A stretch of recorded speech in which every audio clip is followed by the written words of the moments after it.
Cheers, everyone. Good morning, good afternoon, good evening, wherever you may be.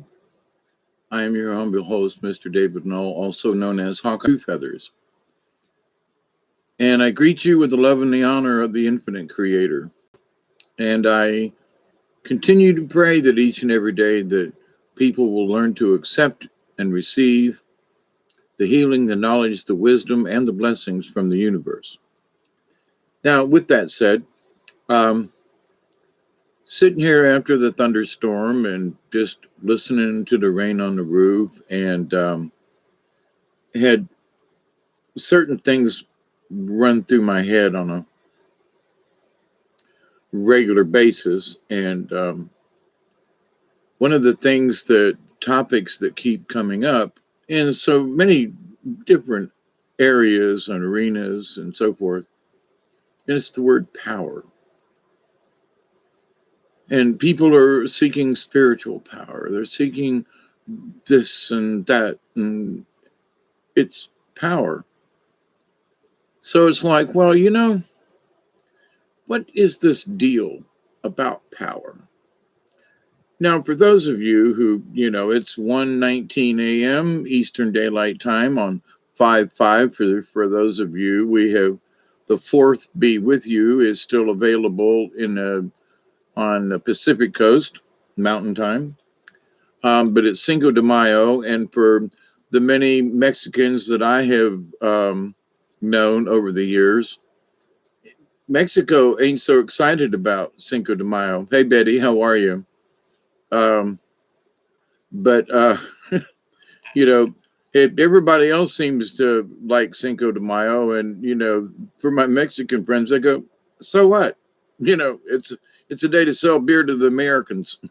That's what their philosophy was and probably still is. But anyway, it's 1:20, so I thought I would come and share with anybody who might be out there late night. This is our time to hang out when other folks ain't, that's night owls. So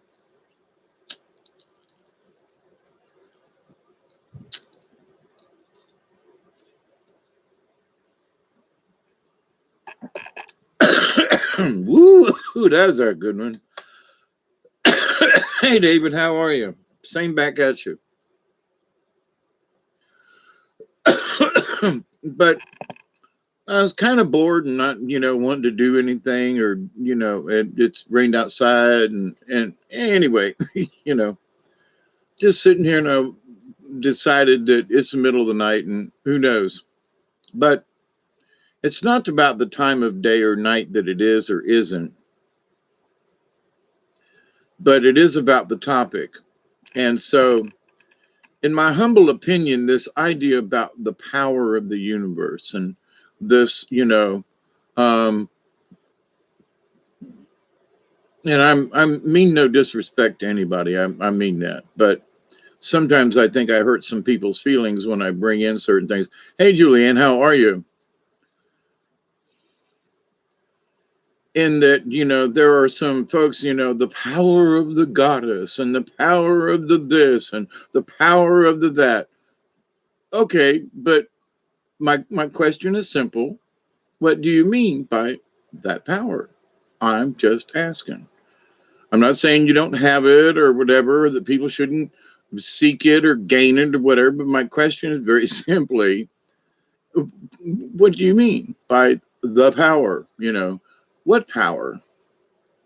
The power to understand, the power of wisdom, the power of being able to understand people and develop the psychic connection with other people, the power to control people, God forbid, the power to influence people.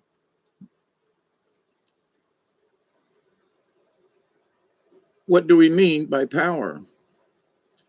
So this conversation has been going on in my head for a while. And so I guess it's just the middle of the night, and I'm wanting to smoke a bowl and chat about the topic. Not that I don't, how to respect y'all. But there are many topics. I'm going to get comfortable here and stretch out a little bit. I move my stuff around just a tad. So, but what is the idea? What do people's opinion of power? So, back in the late 60s, early 70s, and ever since then, the power of the mind. Okay, so, but what do we mean by that? Well, we want to develop the powers of the mind. Okay, it was a paperback edition back then. Somewhere I might even have some. Hey, Barry. I was going to get on earlier, but we had some thunderstorms come through this area, and I was like, just as soon as I'd get on, the lights would flicker and it'd go off. So, but here I am now. So, but we gotta, we might not quite have a quorum, but but hi everybody. So, but anyway, so in going back over this thing and people on different channels and in different areas, and I'm not picking on anybody, I'm not, because I'm like, so what do people mean by that, the power of the universe? What the hell is it, right? So the power to do something, to the power to manifest our future, the power to, so there are so many things that I see people discussing with the word power in it. So I'm thinking, well, I got the lights on here, so the power's good, We say, well, the powers that be, which powers are those? Well, the powers that be, is it well, do you mean the powers that be in your area? Or do you mean the powers that be in the universe? But I'm not being, maybe I am being a little snide and sarcastic up to a point, but come on, take a joke. Let's talk about this, right? I don't mean to offend anybody. But I'm sure that I will probably tread closely in that area with this discussion. But back in the 60s, come on, when I was, 17 years old, I was looking into this stuff and reading paperbacks and, the power of psychic energy and the discoveries behind the psychic discoveries behind the Iron Curtain. There's a bunch of people that have had that book. I might still have it, but it was a paperback book, No, it got burned in the fire. Yeah, I don't think I have it. But anyway, but the idea though but it boils down to the psychic discoveries, the powers of the mind. Okay. All right, so let's just assume, let's go with, all right, so there is this cosmic power. There is this cosmic energy. There is this stuff, right? Okay. Well, let's just not talk about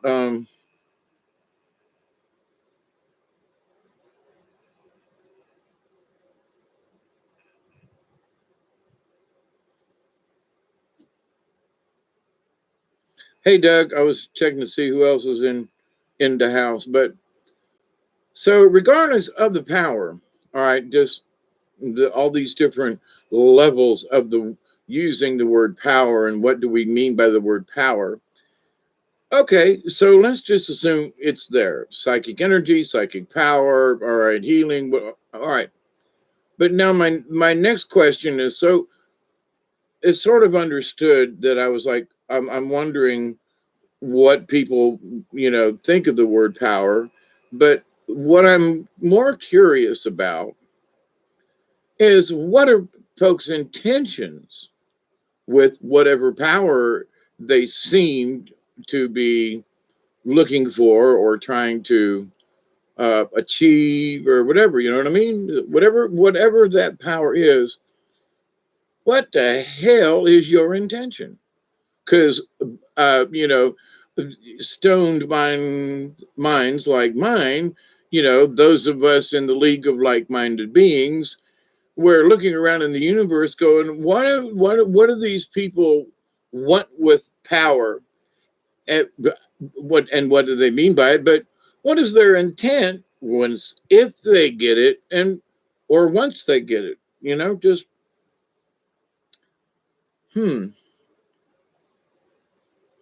So we could say, well, what is your intent? If you had a power, what would you use it for? Let's just start there. Let's not just say what kind of power. Let's just say if you had a power, regardless of what's your intent? What would you use it for? So for me, it would be simple that I would use whatever that power may be to help mankind. Okay, well, that's good intentions. We'll go for that one.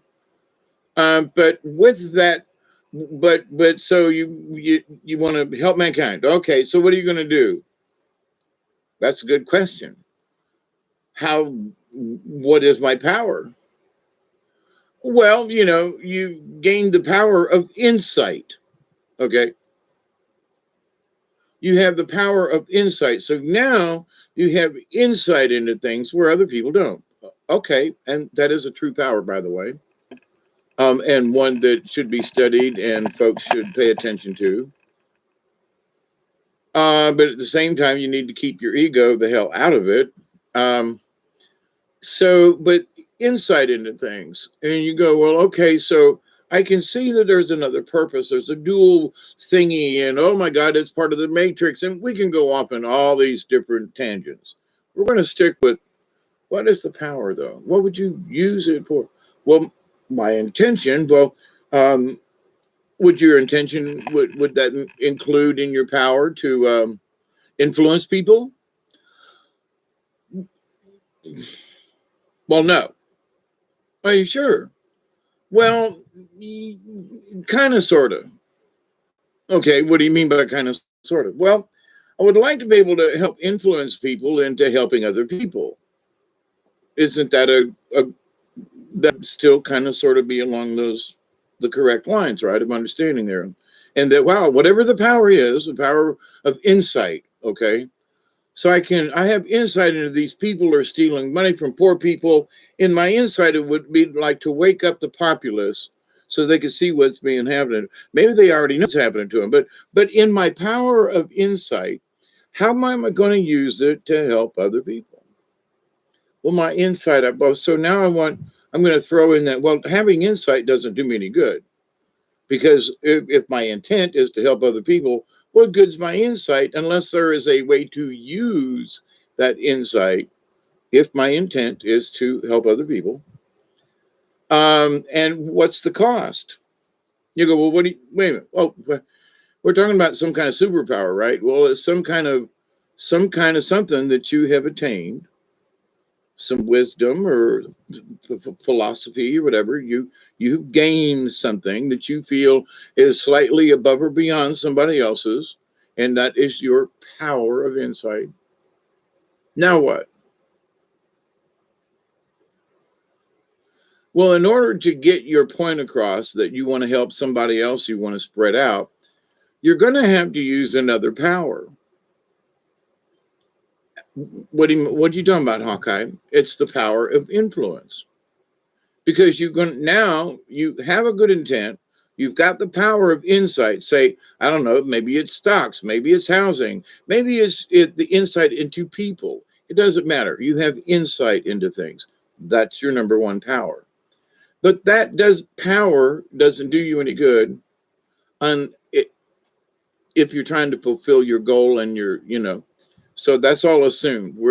The power that we have and our underlying philosophy is we want to help other people, okay, however that is. So insight, no matter how it is, maybe it's create an app and people can save money. Regardless of what it is, we're just going to say these are our parameters. But my superpower is insight. Now, help other people, bottom line goal. Now, but here are things that come in with this. So now do I do this for free, or do I do it for profit?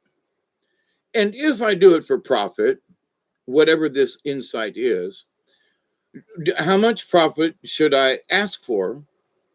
Is my particular field of insight important to where people would not, they'd say, screw you, I ain't paying a dime, for your insight, or your insight is so valuable.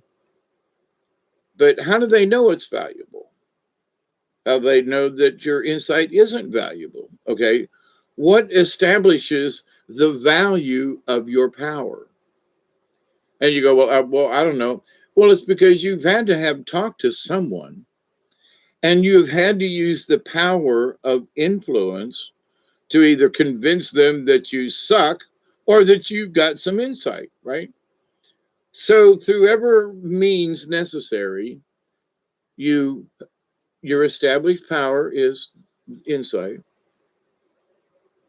But now you have to use your insight to use influence on other people. And you go, well, but in my original discussion, I don't want to influence people. Then your insight ain't going to do you a damn bit of good. Because the whole idea of having the power of insight would be to share it with other people, either for profit or not, or whatever, but so that you could influence their decision.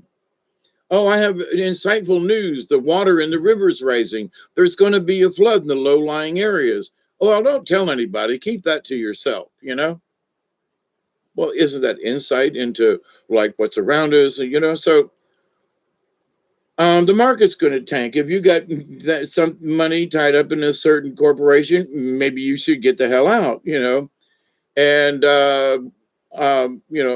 being careful you don't get caught in the short stock, all that kind of stuff. And anyway, but to the point though, the power of insight to be able to but now you have to develop another part of the insight into now you must use the power of influence. So are you one of those salesmen that puts their foot in the door and says I ain't leaving until you buy some? Or are you the one that says here's my card and I have a really good product and I would love to discuss it with you, thank you for your time? Or the guy that's pushy, or gal, or whoever, or the alien that's pushing it, going, hey, I got some, really good soap from outer space I want to sell you, it, liquidates your skin. But anyway, but you're really shine in the morning time, let me tell you,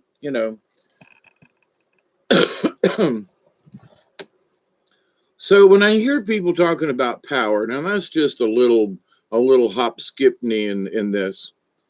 So now we've developed, if we want to use our talent, okay, our power, then we must develop other things to get it across. So if somebody wants to be very powerful and they want to be the chairman of the board of a certain company, right?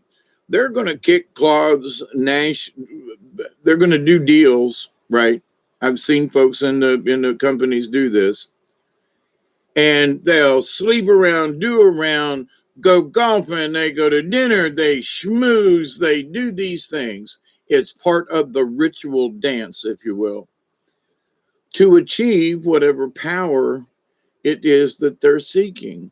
A higher position, a more better paid job. They want to be, manager of an area. They want to be the lead engineer, whatever it is that they're seeking, right? So, well, I just want to be a good engineer. I didn't want anybody's job, although because I was a good engineer and stuck with that philosophy, other people lost their jobs and they kept me after a lot of other people were fired, let go, or otherwise relocated when I was working for Prestolite. But anyway, I just wanted to keep my job. I didn't want anybody else's. And I ended up, for every engineer that left, I ended up with some of their stuff I had to deal with anyway. So my motive was a lot different from everybody else's because they wanted to advance. I just wanted to keep my job. They wanted, to be more. They wanted to move into another position. I just wanted to keep my job as long as possible. So after almost 8 years, I got my wish, but where a lot of them didn't last that long.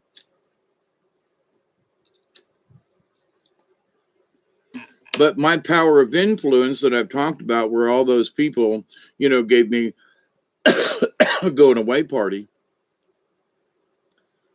where they didn't to anybody else, including the plant manager. But the idea, though, that how we make our influence known is how we treat people. So I didn't wish to influence people. I just wish to be able to communicate with them, right? So what is your goal? My goal in working as an engineer was to be able to communicate with the people so that we could all make a good product and everybody keep their jobs. That was my goal. And I told everybody that in meetings. So everybody knew what my goal was to make it as easy on everybody to do their job, to do it well, and for all of us to keep our jobs. We lost them anyway. But how I achieved it, and I realized that I had to be of influence, but the influence that I had to do could not be pushy in any way. So now in the insight of other people, this is this other person we're talking about now, but I'm using my own insight into how I achieved these things in the past, and I know they work. Is that the best way to influence someone is to get to know them a little bit and go, how's your day? And what is your particular issue with this? Because your issue with all these other 700 people, your issue is important to me. And it was, because if this machine ain't running, then these people down here, something goes wrong, and it kind of snowballs. So you pick the small problems that are easily big problems, because people are having issues on the floor and nobody's listening. So you start to pay attention. You start to give them respect. You honor what they do every day, because I wouldn't want some of the jobs that they had.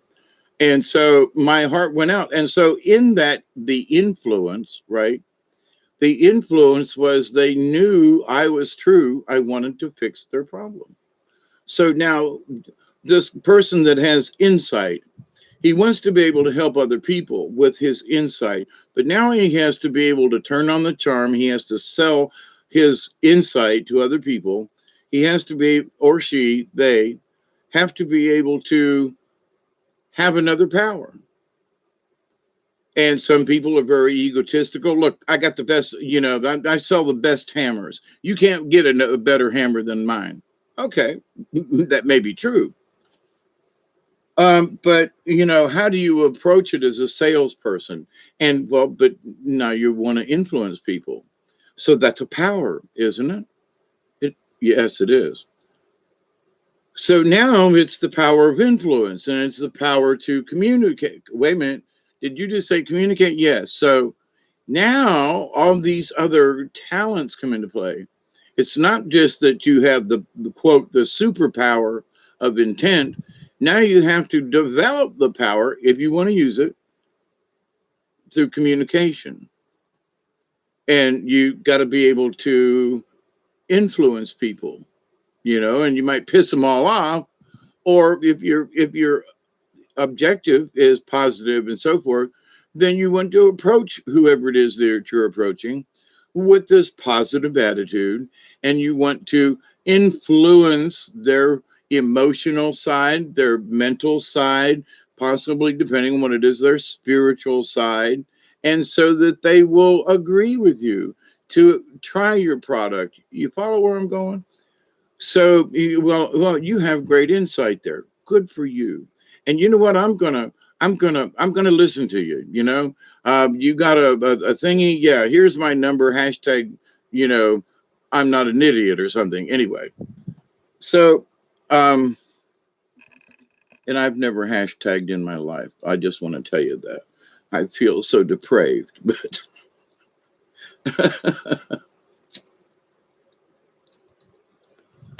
so now that's just a little discussion around the idea of power. So when people are talking in the spiritual realms, in some of the readings and things, in the cards. It is, the shaman's power or the power of the totem of the animal. So what do we mean by this power? What is it? You can't touch it, you know. You can't touch this. Doom, doom, doom, doom, doom, doom. You can't touch this. And it isn't something that you can just reach out and put your little old grimy fingers on. Now, you may be able to put your grimy fingers on the result of a power, but in this reality, we can't just reach out there and go, "Ooh, look!" Now a talent of music, for example, playing the guitar, and some people have a talent that is powerful. They have powerful musical talent, and the chords and the notes and is clear and is beautiful, and there's power in that. Okay, so they may have a good voice, and so between the talent of the guitar, and their playing and their voice, it becomes dynamic, and that is power, and that influences people. But it's just a song. Yeah, but how many songs have you heard that have influenced you? People are good influencers. Malcolm X, Adolf, Jim Jones, Lee. Yep. Yep, a bunch of people. Absolutely. Thank you, Julianne. Project Skyfall. Hey, but with that said, though, so there are all these talents that people develop, and they're seeking these. To me, it's an etheric thing. They want to achieve this power. So what the hell is it? What do they want it from?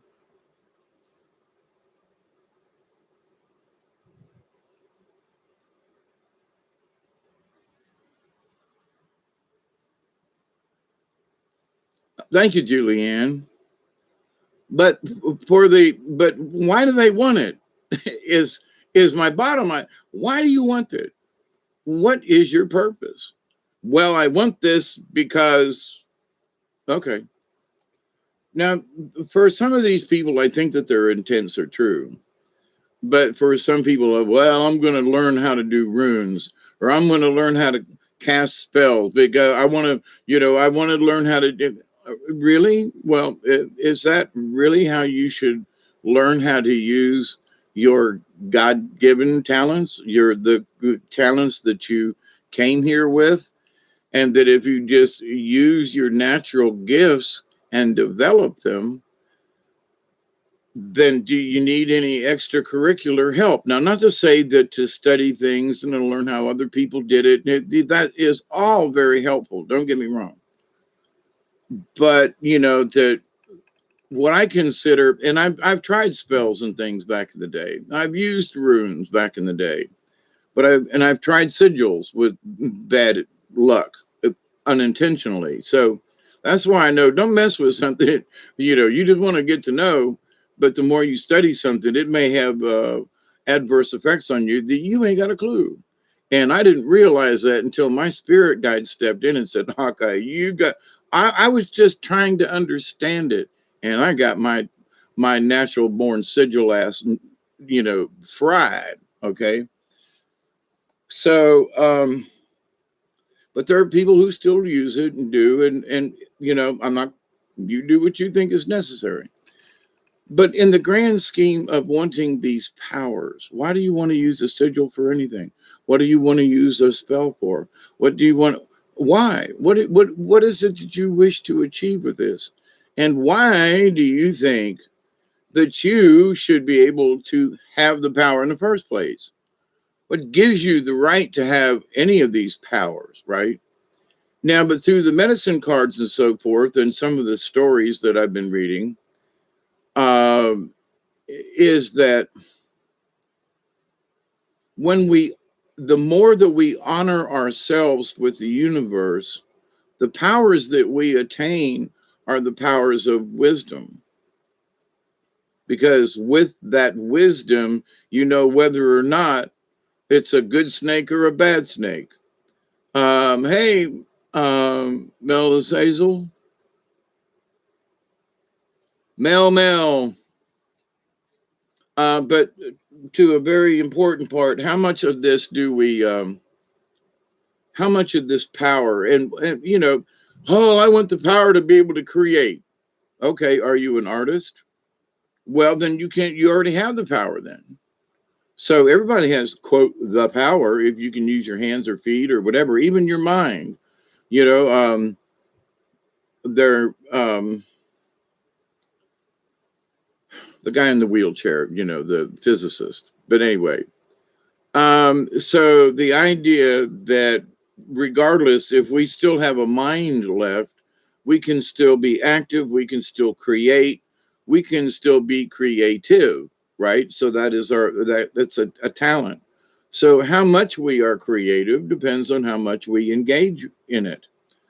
So, you know, if you're going to be a power racer on a bicycle, you know, I've got a bicycle and I've got two legs, but that don't mean that I can make it to the top of the hill on my bicycle, even in low gear. Okay. Because I don't have the power in my legs that I used to have. All right.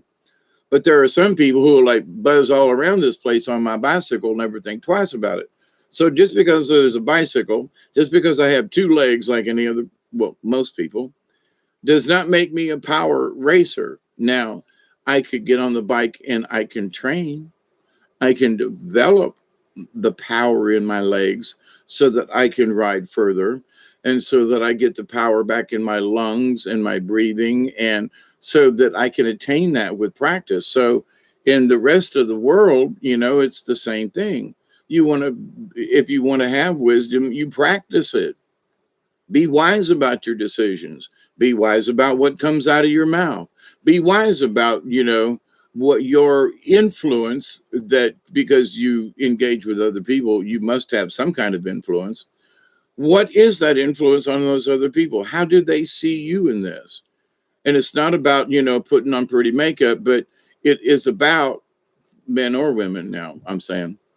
Um, but it is about how do you approach other people? How do you treat other people? That is the influence that you have. Do they listen to you, or are you just rapping and yapping about shit and they just turn you off? Hey, Michelle. So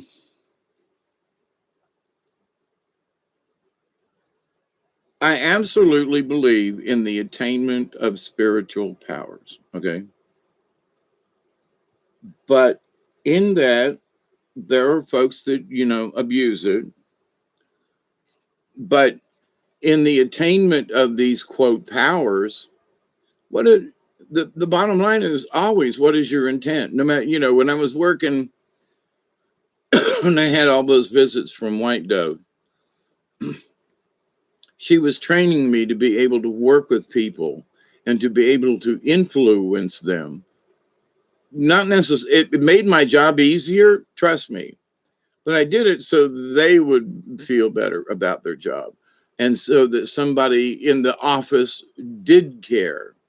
They knew if they really had a problem with their machine, I would listen. If they called me, I might say, listen, I'll call you back, but okay, thank you. I'll be out there in a little bit. And I would. So the influence that I had as an engineer and a person in the plant with all those 700 plus people was that it was my interaction with each one of them. So the power was my own power, in that I'm gonna treat everybody equally. I'm not going to give anybody. Now there were certain people that were my favorites, and there were some people that I just didn't want to be around. But there were times when it was that, though, even when those people who tested my patience to the point of like screaming that you didn't, and it taught me so many things in that. But in that's where the wisdom comes in. The wisdom says, Dave, don't open your big ass mouth, because you know every time you do, you get it in trouble. Shut up. And I would like, I would go outside and scream at the backyard, you know, at the back of the plant. But, you know, and, you know, a couple of years before, I would have lost it. Okay. So people saw the change in me, And as I decided within my own self that I needed to do something better, there had to be a better way to influence these people for us to work together. Now, in the story, that last story on Milky Way Soul Tribe's channel tonight was about how all the people got together and how they all agreed that the sky was too low and that the taller people were bumping their heads on the sky. So everybody agreed that they, on one particular day, they would all get together. But because so many of them, there were so many different languages within the peoples, they didn't know how to communicate.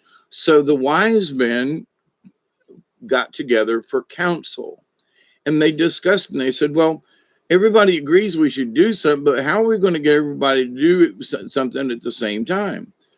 So they said, well, we're going to come up with a word, and it's Yahoo. So it's like, okay, so they told all the birds, all the animals, all the critters, everybody knew about this because all of them had a little problem with Creator in that the sky was too low. So on a certain day and everything, they all spoke the same word and they all gave it their energy.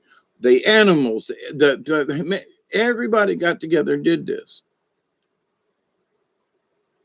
So, and it shows that when people get together for a common cause with a common energy, they can literally raise the sky. They can lift the sky.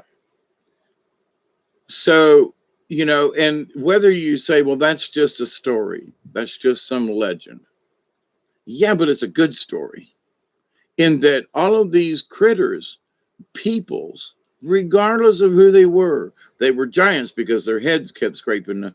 There were, smaller people. They were the animals, the birds, and they all got together and all spoke the same word that was to lift. Now, what does that mean? Because there's power in that. There is power in unison. So you can be a singular person all you want and out there and whatever, but when you combine your talents, I miss the days when I used to get together with folks. A lot of these folks are passed away now. Damn, I'm getting old, and we'd play music and harmonize together, and it was wonderful. And so the sharing and the harmony and the peace between us, and without anybody competing, that you sing well and you sing the high note and I'll sing the low note and we'll get there before them, so and there were sometimes I'd sing the high part and somebody else would sing the low part, but to the point though, we were always trying to strive for harmony and that power of the song, of the music, and the power of joining of minds, if you will, with a chorus or a band or whatever when they make good music. It's the power of in that joining that there's the harmony, you see. So it's not just a power of one, but the power of one to be able to connect with other powers, with other people. Like here, we're all connected. We are all members of the League of Like-Minded Beings.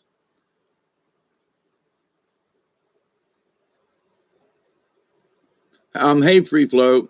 I got an email or a notice or something. Anyway, we should just get back together. Hey, Ray, how are you? Yeah, so and the thing about unconditional too, Ray, and not to pick on you, but the unconditional is that, we do it without expecting anything in return. A lot of people say, what's this unconditional mean? And it means that you just, when I say peace and love and harmony to y'all, I truly mean it. I don't expect anything in return. I just say it, I mean it, I give it to the universe, and it's given. That's it. There is no expectation of anything in return. So to people, that's what unconditional means. You just put it out there. And a lot of people will misinterpret or make the word unconditional a whole lot more difficult than it really is. But this, it's unconditional, and you gotta. Okay, I get it, but sometimes it's a lot more simple. We get what you mean, but sometimes it's more simple than when you're trying to explain it. Okay, I'm just saying. I love you. Calm down, But it's unconditional. All righty. Ray, I'm not talking about you. Okay, I'm just, there's some other folks that I have listened to, and, they get a little rambunctious but it's unconditional love. I know. Calm down. You know, that's the wisdom, I think, in the understanding. So, where does this power come from? What is the power of all? The power of the universe is to be able to have the power of insight, the power to be able to see not necessarily what individual future events are going to happen, but you get a feeling for what's going to happen tomorrow. If you're going into work and you're working on a project, you have this feeling of what it is. So, and the idea that there are some people who's like, well, you have to stay in a state of love all the time. Okay, you know, it's really not that difficult. But I'm in a state of love. I, okay, calm down. You only have to say it once a day, kind of thing. Here's, if you believe you're in a state of love, then you don't have to talk. You don't have to stay it all the time. But I'm in a state of love. Good. I'm okay. So are you reaffirming it because you don't believe yourself? Because why are some of these people? I don't mean y'all. I don't mean y'all. I don't mean y'all. Okay. But why do people have to always say, well, because they have to reaffirm it within themselves, because they need that self pat on the back, because and there's nothing wrong with this, mind you, that the world isn't, for whatever reason, they don't feel like the world is giving them credit. And I used to feel like this a few years back, so I can speak from my own crazy experience with this, but in that you have to just accept. Are you in a state of love, Dave? Yeah. You wake up in the morning and what do you want? I honestly wish peace. I wish peace and harmony. There is no great big, I'm worshiping and lighting candles and all this kind of stuff. No, I just wake up, and that is for my day. I'm gonna say prayers for anybody who's might come across to my mind. I'm always saying, I'm always grateful to the universe. So, these things have just become a way of life. So instead of having to say that I'm always in this state of love and kindness and I just am it. So I don't waste words on it. I just do it. Well, you wake up, yeah. No matter how, I know that I know this is so stupid, but I'm in the middle of the night. I got to go take a pee, and I wake up and I go, wow, all right, so let me say a prayer while I'm half awake and hope everybody's doing well, and finish business and back to sleep. And but to the point though, so I really do this, so but the idea though that I have to convince people, I just do it. So, but from somebody else's point of view, but am I in that state of love all that time? Am I in that? You know what I mean? I'm not asking for anybody to, give me kudos or for what I do or don't do. That it ain't about that, and that's the point. You just do it, and through your example and through what you do, you prove that you walk the talk, and uh, you talk the talk, and you are that beam of light. You just become the love. You are it already. So, and now again, it's not about, hey, Chloe, it isn't about pick up on me all you want. Unconditional, no terms for my love for you all. Divine Creator gives us love as unconditional. Oh crap, it moved. Yeah, I wasn't picking on you, honest, but it is the idea that there are certain people who want to, I don't know. There are certain things. Well, it's unconditional. Okay, I get you. it's like they need extra.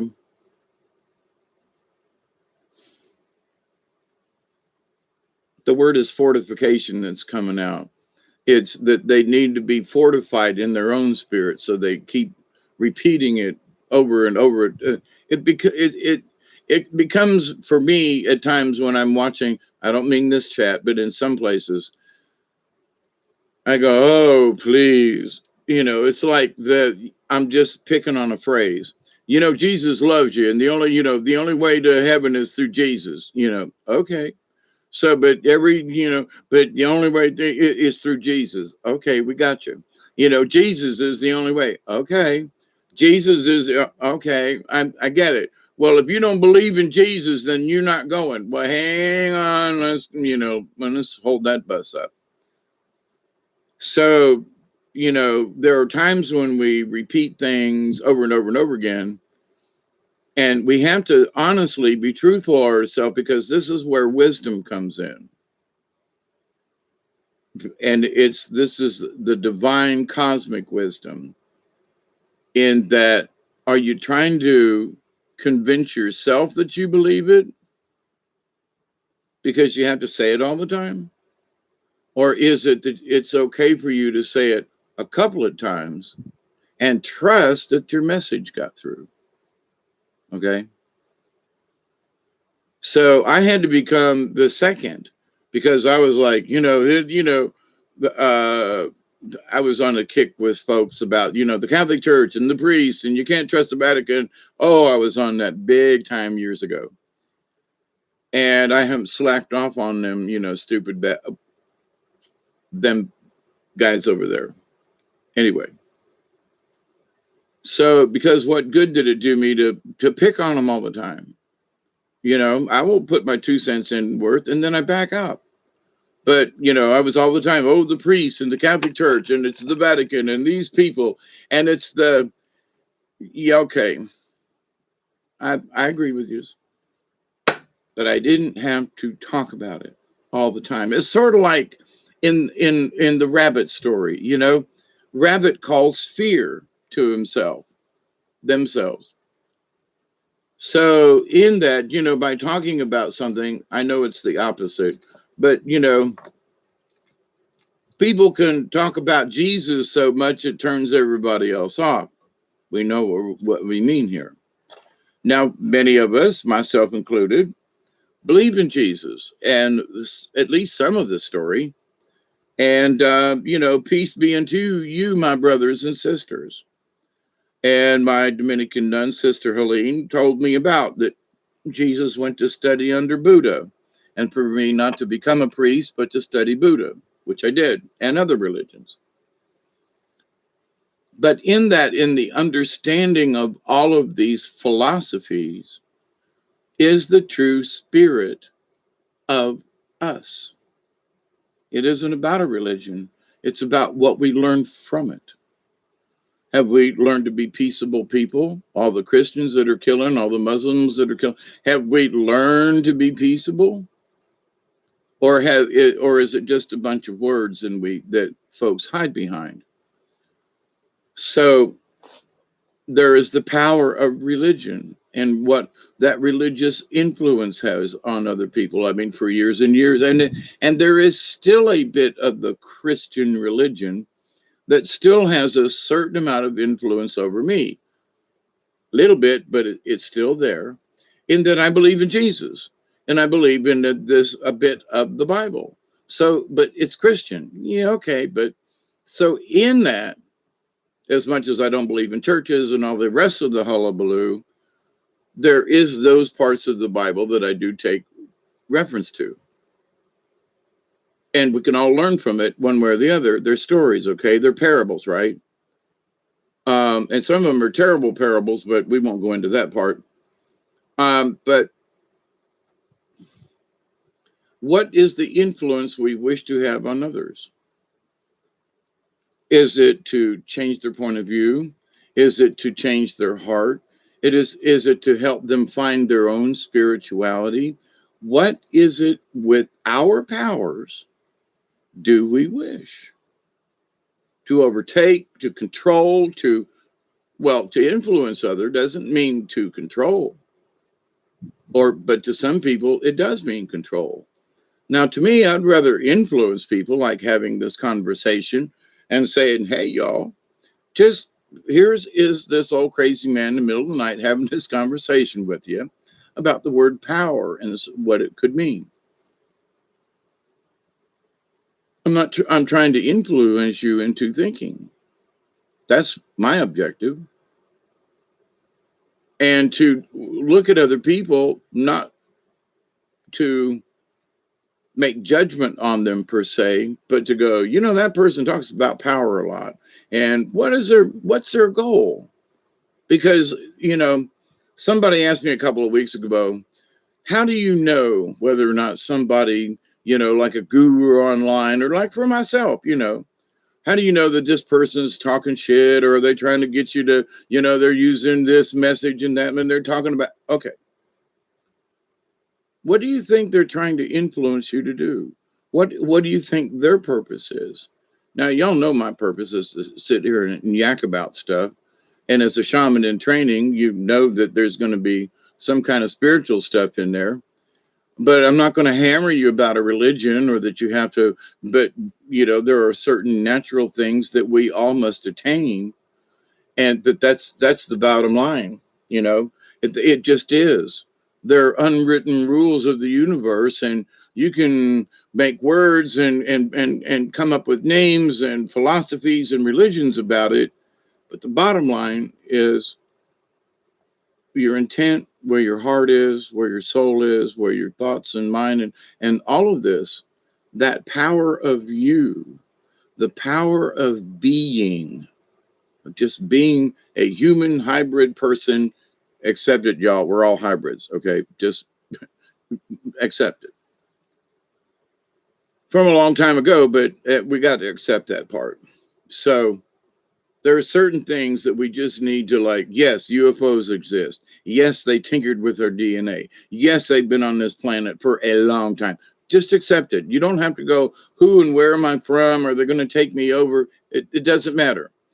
In reading the native stories, they either came from in the ground, or they came through holes in the sky, or flew in, came from the stars. We just need to accept that. And you say, well, Hawkeye, what's that got to do with all of this? Because when you understand that we've come from the stars, that there is something bigger in each one of us, period. Okay? I came from the stars. At this point, it doesn't matter which star it is, but we have all are okay. Well, we're star children. We're all right. Okay, you can go there. But with the basic understanding of the wisdom of it, native peoples just looked up and knew they were part of the stars and that their ancestors were. It was just a given. They woke up every day and did great. Did you know my ancestors were from the stars? Did you know that UFO? They would just go, yeah, we all know. Okay. So it's an acceptance that doesn't need to be spoken about. That's in the wisdom of those learnings. So it becomes a part of you. It's just accepted. Yep, I'm part of the star children, whatever you want to call it. It doesn't matter what it's called. And I hate some of this phraseology that goes on. Oh, we're all star seeds. Of course we are. Well, these star seeds and are these star seeds of this. Oh, would you shut up? Just, these are stars and we're all seeds from the universe. Our energies have all been seeded into of course. So we're star seeds. Okay, I get it. But after years and years and years and years, they're still pushing. But the star seed, the star children, the star. Enough already. You know what I mean? It's like they're trying to turn some of these terminologies and things into a quote religion. It's the star children religion, because everybody thinks, well, we're all star seeds. And now that I have this horrible feeling that there is this thing out there that is trying to create a religiousness about the divine feminine. Okay, but nobody talks about the divine masculine. And in the two snakes that coil, in the understanding of the universe, you can have all the divine feminine you want, but it ain't true divine, creator divine, without the masculine. Both have to be present. It's not one or the other. I'm all for you ladies with the divine thing. I am. But there are folks who are turning it into a religion, and us guys got no part in this. And we do. We have to be able to join and merge the two. We got to quit arguing between the sexes. Well, I'm the divine female. Good. And I'm the divine male. Now, can we sit at the table and have some tea and see where we can? It doesn't have to mean sexual. In fact, it really doesn't mean that at all. But it does mean that we have to get intimate. And we have to say, I understand. And you have to say, you understand. Be honest, be truthful. And then the two, the masculine and the feminine divine, both are divine in the eyes of the Creator. In order to achieve the divine connection, having nothing specifically to do with sex, it does include it if those two people are so inclined. But there's so much more to the melding of the male and the female energies that do not have anything to do with sex. Because in my experience, the sex was good, but the rest of it was crap, okay? We had really good sex together, but the rest of it was for shit.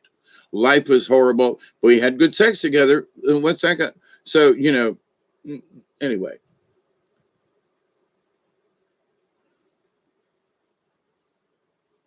But with certain people that I used to listen to, I still support them. I still pray that they will understand. I'm glad you're understanding your power, but that power of the feminine, in order to reach the ultimate divine creator energy, it must be connected with male energy. Those are the rules. It's yin and yang. There is no kind of, oh, well, this now, you got to take your ego. You have to get rid of all the crap. And if you are pure divine energy, then you just connect with, it should be simply understood, not wearing on a t-shirt all the time. Look at me. I'm divine energy. Look at me. Thank you. Look at me, everybody. I'm LGBTQRSP, okay. All right. Good for you. But no, I'm you got to look at me. Look at me. Okay. All right. Look at my t-shirt. See, I'm LGBTQ. All right. Come on. Okay.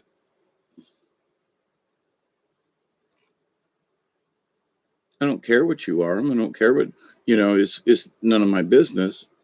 But when you make it my business, by wearing it on a t-shirt and reminding me all the time, then you're forcing your opinion on me. You're not trying to influence me. You're trying to cram it down my fucking throat. Okay. Almost said a wordy dirt there under my breath. But so we gain respect by how we act and how we treat other people. We gain the influence. We gain the power of influence by how we act with others, how we interact with other people. And then they trust us. And then they gain, a friendship and a kinship, and whether or not it lasts for a long time or not. But there is an understanding that you just know. You don't have to talk about it a bunch. It's just known. And in that knowing is a power. It is the power of knowing. I don't have to talk about it all the time. I can just get, and these people just know. When I get together with y'all, there are certain things I just know y'all know, right? It's a given, right? So, but with other people, they're like, well, we got to have this. We got to talk about this. And everybody. Now, I don't mean that we should stop saying that we love each other and that is not my point about this for you folks in the chat. I think you understand. I'm thinking about some other people who it's like that's all they'll talk about. is, well, I'm the divine goddess, and and the goddess this and the goddess that. Okay, I love Mother Earth too, but you gotta get off of that, and gain the wisdom that if you are, I don't think these people actually believe it. You know what I mean? They have to tell themselves and other people all the time that they are the divine goddess because I don't think they really believe it or understand it. So they have to keep repeating it anyway. But you don't hear us guys talking about, well, what about the divine male? We ain't talking about it. If we talked about it, there would be I have family members that would want to chew me up one side and down the other. In that, it's a male dominated society and everything. Well, okay, I remember when I was growing up that the joke was, and especially when a woman had her period, the joke was, if God had created a third sex, women wouldn't stand a chance. Well, they kind of came up with a third sex. It's called homosexuality. And there are so many gay folk out there now that it's like, what? So it used to be, you'd run across, gay men would be here and there and a couple in the closet, but most folks were just heterosexual. And now, they're, oh, well, I'm bi and I'm a Twinkie and I'm a this and I'm a that. And okie dokie. So, and there's somebody had did in one of the video folks I was watching or follow, they were like, and no offense, ladies, but it was the pussification of men. And I thought, that's so true. And I don't mean that men should be bashing women. That's not my point. But when a man tries to stand up for his own position as a man, that there are those women who are like, you white people, you white men, you men, you men, you men, you men. And it's like, y'all got to stop it. Okay. Yes, we have our faults, but so do y'all. I'm just here to tell you, so do y'all. I've had more wives that rip me off and do things than any man. Of course, I wasn't married to them, but still, they didn't treat me that way. But because they were women and they thought they could get away with it, and us men were men, steal, embezzle from your husband. I mean, your partner. I'm sorry, but us guys are the bad guys all the time. We got to just stop it. It isn't about male or female. If you're female, some of the females I know exhibit more male tendencies than some men I know. And not that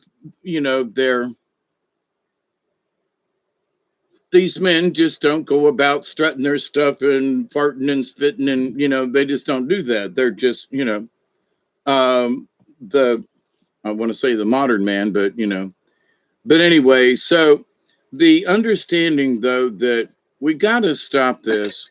I've got this power. It's 2:21 and I missed it. I'm in the middle of a reload. But this idea of whose power, the power of woman, the power of the divine, the power, okay, what do you want it for? What's your intention? And why are you seeking it? Why are you so hell-bent on seeking this power? Why are you using those words? I'm just asking. You do what you want, but I have to ask. Boy, I'm seeking spiritual enlightenment and Mother Earth of God, but the power of women and power of the yeah, okay, but why are you like carrying a sign? Why are you so intent on learning these powers? What you doing with them? And for some of these ladies, I got to say, they're using these powers to bash men. And in the grand scheme of things, not trying to put any kind of, condemnation or that's not the word, judgment upon them. But for these women who claim to be claiming their power by abusing it, they have no idea what they're doing to themselves. And I'm like, I get it. I see you, honey. Burn your bra or whatever you want. It's okay. I'm with you, but you got to stop with this hollering at the rest of the world. You just have to. You have to gain the wisdom from that power of understanding that you are a divine goddess. But if you're just going to use the energy of the divine goddess to put down everybody else, then you haven't learned anything. You're not using, quote, that power. Because the power of goddess would be the power of compassion. It would be the compassion of motherhood, of nurturing. And some of these people who are claiming that the divine goddess thing are not saying that. And it's my observation. I continue to pray for these folks that they will get it. Because we've gotten it, some of us guys, up to the point where we don't even want to see y'all coming. Not you all, but them all, right? With their I'm the divine goddess. Okay, okay, okay. In the wisdom of the power that we receive from the universe, it has to be very simple. The divine is in all of us. And in order for the great divine energy, it is the melding of these energies, not the separation. It's the working together. Birds and animals, bears and people, the giants, the little people, all the elementals working together. That's what is important. The embodiment of divinity, expression in many form. Source plays quite the game of separation. He. Ever wonder if it's all for your universe can't stop the spirits when they need you? That's right. I agree with you, Ray. Yeah. And so it's tonight I got on here because, there are 13 of you. It says on here, and I'm 5 minutes late, but I do have my bowl. Elderberries, always some division in this divine. Yeah, and it doesn't need to be. I've been speaking against these folks that have gone overboard with the topic. When I'm all for their understanding of it, but come sit down and have tea with me. Not stand up with a sign going, "I am divine power. I'm the divine goddess, and you will listen to me." Okay, all right, okay. I don't think that's what the divine goddess had in mind. Is my humble opinion. And not what has been shown to me by the divine goddess. So, but anyway, but it going back to the power, there's more power with us together. There are some things that women just do better than I do. Okay. Now I know some men who can sew or cook or clean or whatever, as good as any woman, but that's not the point. There are some things, in my humble opinion, that women just do better, some circumstances that, and you should, well, you're talking about cooking and cleaning. So if you cook really well and you're good at it, then why should you not, I applaud you for that. I do. If you can clean the kitchen better than I can and do it in half the time, I love you for it. It's not, well, you're picking on me because I'm a woman. No, you're really freaking good at that. And I'm not. Okay. But I can change the tire and do maintenance on the truck where you can't. It's not a division of chores. It's that those who do these things, like in the Indian story that I was reading earlier on the other channel, was that men were delegated to be the hunters, and they were going to go off and do the war. They were going to be the protection, and the women were going to work with the children. They were, and because of the children and being closer to home and not as good at running and stuff, but but they would take care of the household, the teepee, and they would, it's not that they had to only do those things. It was that these were the duties of woman. Yes, men could cook and sew, and yes, women could go hunt, but it was that, women's duties were to do these things and accept it graciously. It wasn't that the man was better. It was that both is needed within the tribe. Both energies, all energies are to be honored. And now it's the men against the women in all things. So Ray, you out of here? Peace and love to you. Glad you stopped in. But anyway, it's that, yes, we have the power. And one thing is we have the power, we have the power of cooperation between peoples and our sexes or divines or whatever. We have the power of cooperation. But how many people do you hear talking about that? Well, I have the divine right to do this. Okay. Well, okay. But how many people are talking about, I have the divine right to be able to cooperate with other people? So anyway, so I guess nighty night, Ray, blessings to you. But the idea that in this conversation, honestly, is not to piss anybody off, but like I said, I probably have stepped on toes. But I want us to cooperate. Use the power of the divine, whether male or female. Use the power of the divine to find the wisdom, to understand what your divine means so that we can use them, combine them, and cooperate.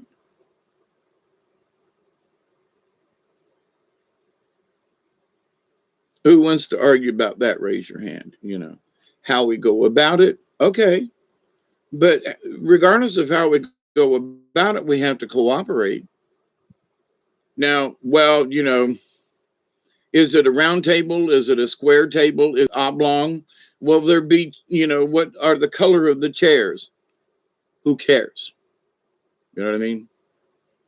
It doesn't matter. Are you willing to cooperate? Yes. Okay, then let's go sit on the ground. It doesn't matter. Well, you hear these people, they want to have it in this place, and we're going to have the consultation, or we're going to have our meetings, and we're going to have if we're going to cooperate, then, and the countries worry about who's going to sit where and all that crap. That's my point. If you want to cooperate, should it matter where you sit? Hey, come on, sit here. Come over here and sit down here. I got a rock. Pull up a rock. Let's have a chat. You want to cooperate, then just, take off your tie and let's have a conversation.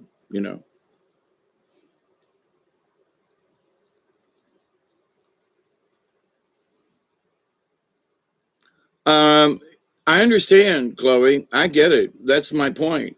Just pull up a rock. I'm thinking of being outside, and I think sometimes of like Jesus, in that, he was outside and there were people sitting on the hillside, and he spoke to them, so there wasn't anything about a church, or there wasn't any kind of quote physical thing to, like, disrupt the spirit, to disrupt the message. You know what I mean?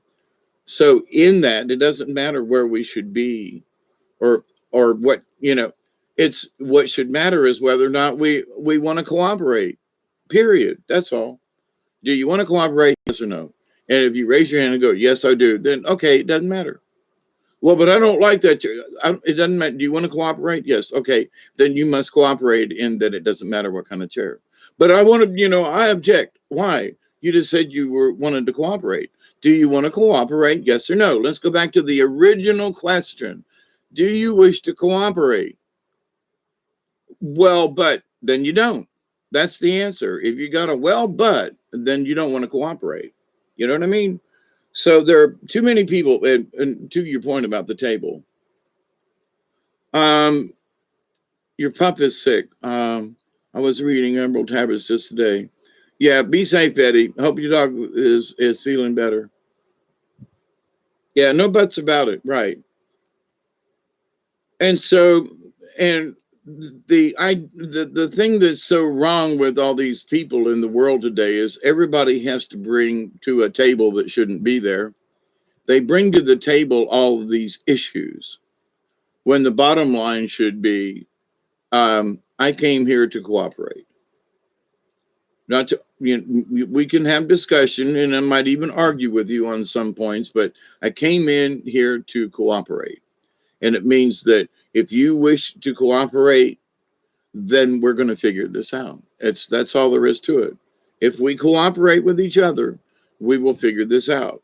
But we have to also come in to the discussion. Now I'm talking about powers that be, right? Everyone has a talent. Some people are better at some things than other, and we just accept it. Like one of the cards I pulled last night, without being catty, without having jealousy, it can't be a part of the equation. We need to look at other people's talents and acknowledge them and saying, you're really good at that. We don't necessarily have to throw money at them or anything or be overly enthusiastic about what they do to make them feel better. No, we just have to say, you're really good at that and accept it. I know this guy who's really good at doing these things. He's really cool. He's a good dude. He's good at his trade, and, and so that, okay. So he may be good enough while I had people that, and y'all do for me, then that you share the links and you bring people in. And I've never asked you to do that. You do it because you wish to. So that's it. That's the whole part of this. You do it because you want to, not because somebody felt that you had to. You can be influenced by say, well, I know this guy. Yeah, come listen. Okay.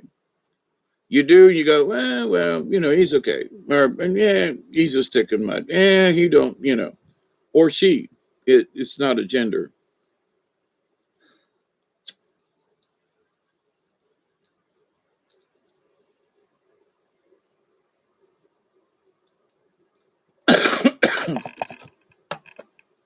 So now that I'm in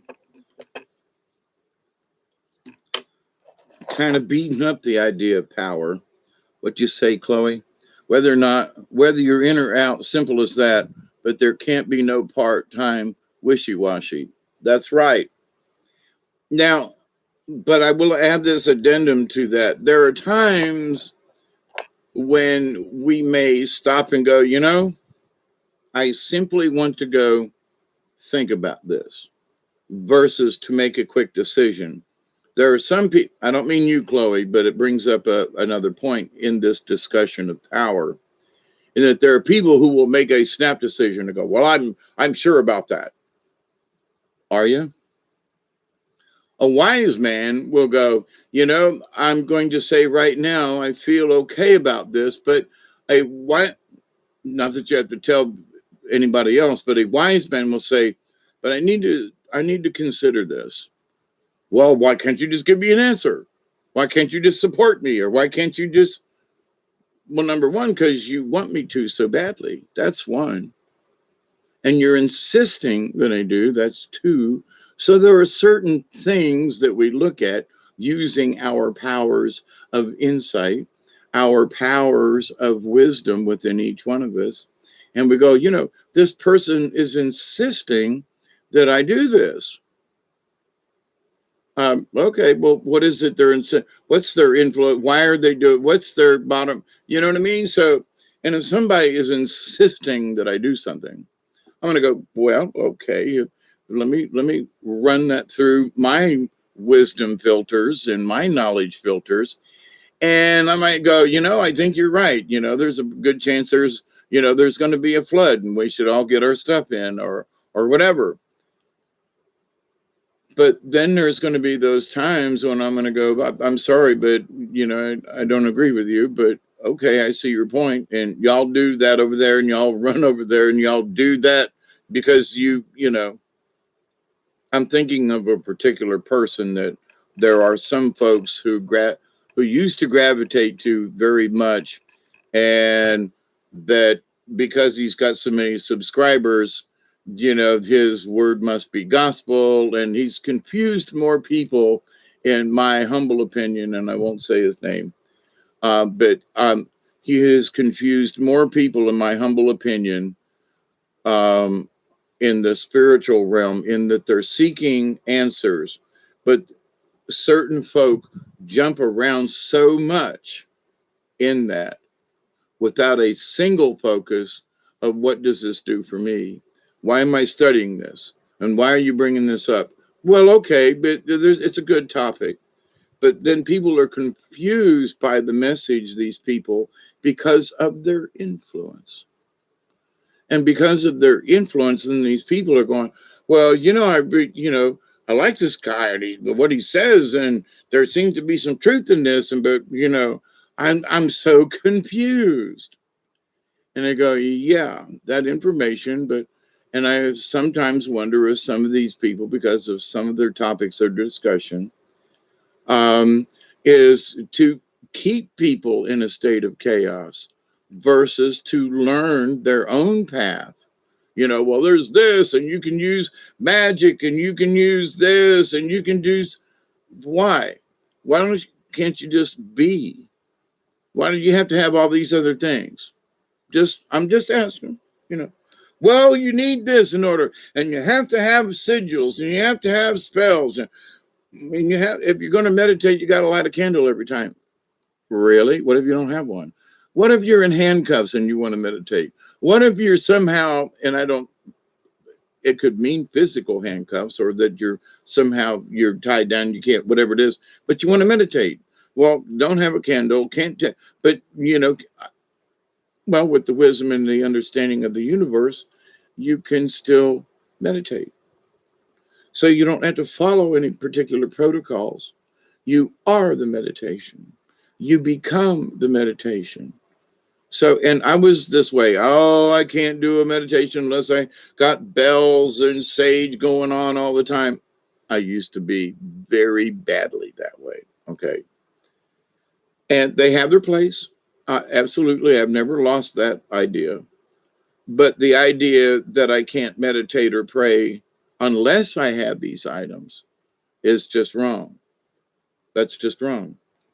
So too many people have, now, again, I'm not against the altars with a crystal or a picture. I'm not against that, okay? But there are people who rely on the altars. That without the altar, then there's something wrong. And that's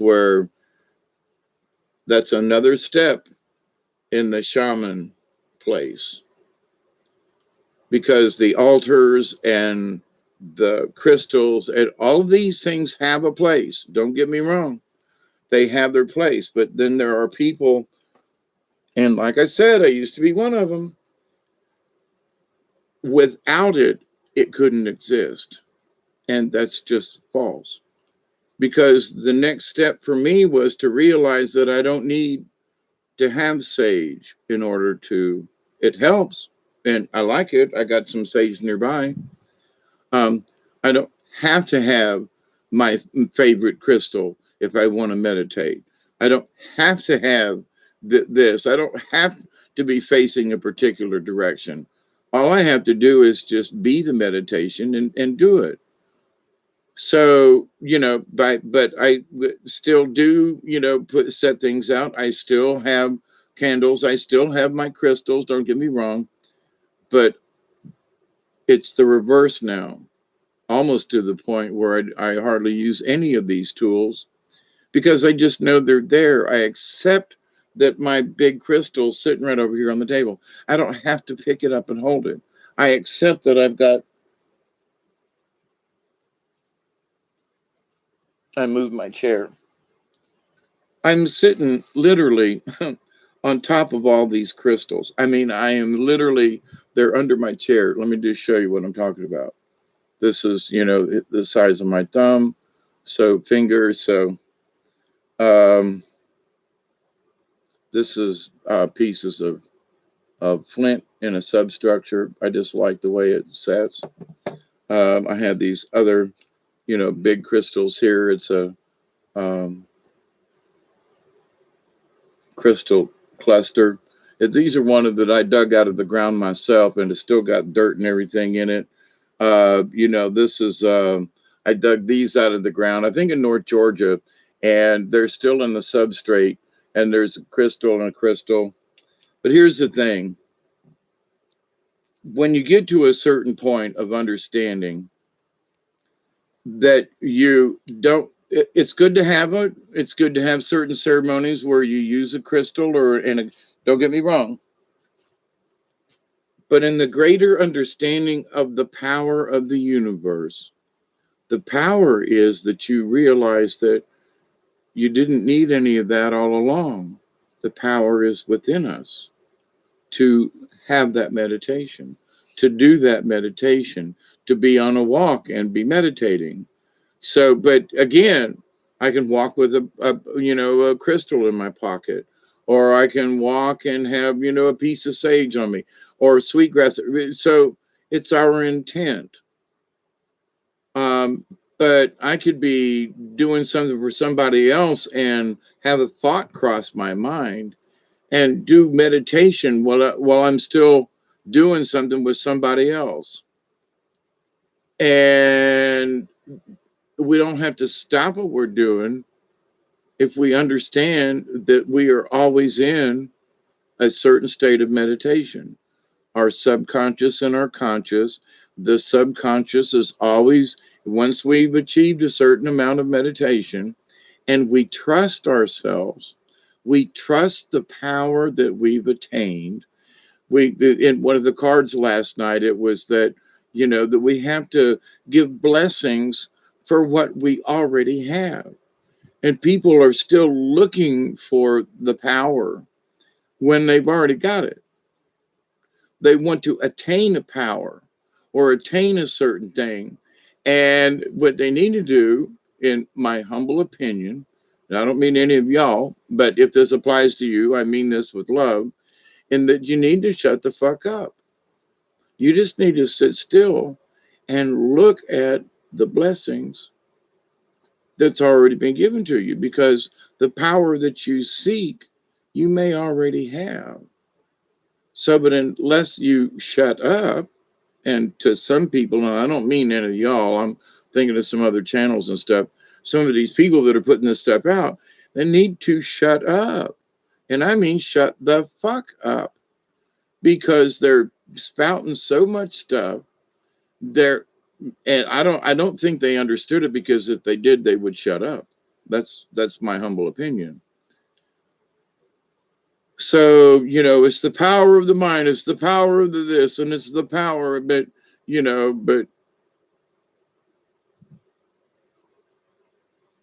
also have to have the power to shut the fuck up.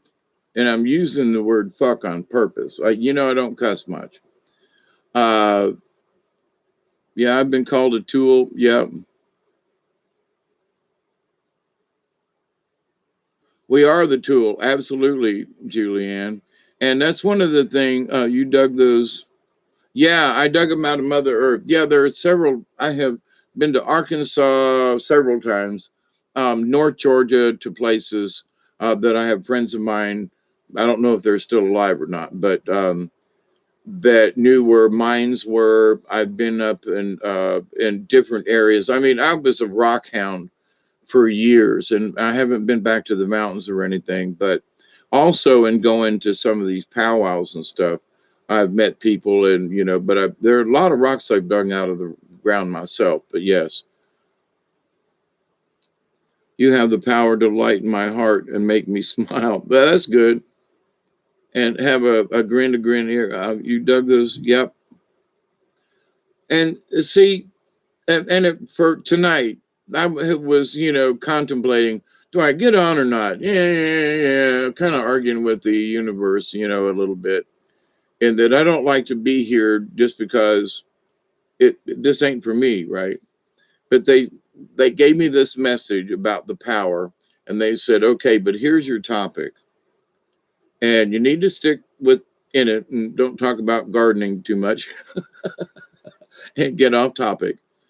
But in covering the power of, the power of working in the garden, the power of, the power of understanding, and so we use the word power when actually it's the talent. It is our, is it a power? Well, it's our talent to be able to influence people. So if we replace the word power with talent, okay, so it is my talent to be able to communicate well with other people. It is my talent. Oh, wait, my power. It's my power. Okay, so if we just replace the word power for people in general and said, I have a special talent for understanding foreign languages. Now, that I don't mean myself. I'm horrible at other languages, but there are people who can understand several different languages and get it. Me, no, I got to go. What they say, you know. And not that I don't want to understand or learn. It boggles my mind. It's always been an issue with. I have dyslexia, and now there, because I grew up in Tampa with the Cubans, and I took Spanish, and I've known that I'm the Spanish. I can understand some French, a little bit of Latin because I was a Catholic, but Greek and Korean and Japanese and stuff like that, I'm sorry. As much as I would like to be able to understand, it ain't there. Some things of German, or a little bit of Swedish, but as far as Oriental languages or whatever, I do not have the ear for it. So I would say for anyone who has that talent, oh, but it's a power. It is. But so if we change our vocabulary from saying, I wish to attain a new talent, I wish to learn how to do this thing and be able to be talented enough that I can influence people in a positive way without trying to mislead them, or so you say, I want you to develop my talent. Well, what's that? Well, doesn't mean so. In this discussion of power, back in the day, Jesus referred to in the parables. Of course, it does depend on which uh, which text, King James or sense. Be careful. But it was the talents, the one talent, the three talents, the five talents. And, the master came back to the house, and the servant who had five talents now had 10. And the master said, come into my house. The servant that had 3 had now had 6. And the master said, come into my house. And the one lowly servant with 1 talent hid his talent. Now, back in the day, I thought it meant money, that he hid the money. And then I realized, no, it is your talents. So if you have a talent, do you hide it under a basket or put it on top of a bushel basket so that your talent, your light shines for all? Now, so if you replace those words with the word power, well, if you put your power under a bushel basket instead of putting your power on top of the basket so everybody can see your power, or if you use the word talent, but doesn't it mean the same thing? You know what I'm saying? So, but people, to me, are abusing their power of words to emphasize the power. I've listening to one of the channels has a lot of the old cartoons, and I am the power. He-Man, I guess it is, but anyway.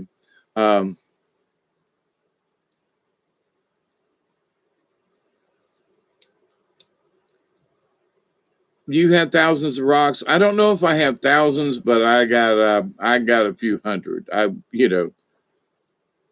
And I have drug rocks from Arkansas, from Georgia and Tennessee. I've drug rocks from the bottom of caves that I've been in. But I'm with you, Chloe, on that one. But so anyway, so I have to accept that my talent is communication. And because of, visions and having people come and visit me and kicking me in the shins, I'm here for all of us, because I want you to be able to develop your talents, all of them. Because if you have one talent, then it will automatically help you to develop another. If you play music just by yourself, that's a really good talent. But if you wish to extend that talent, then you join a chorus or a band, or you go be with other people that play music, or invite someone to your house to play music.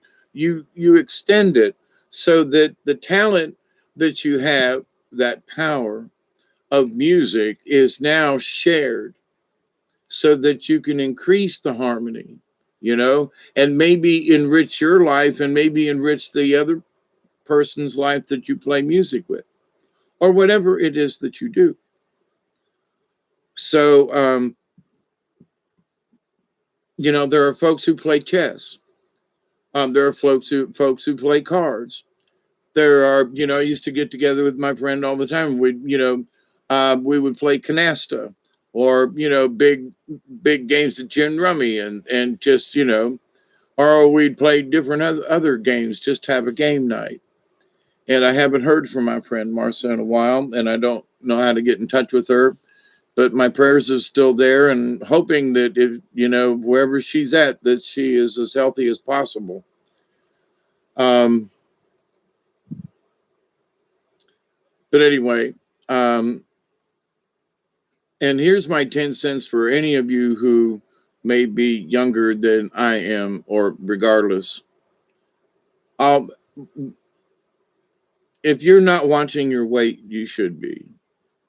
If you are more than you need to be in weight, do something about it.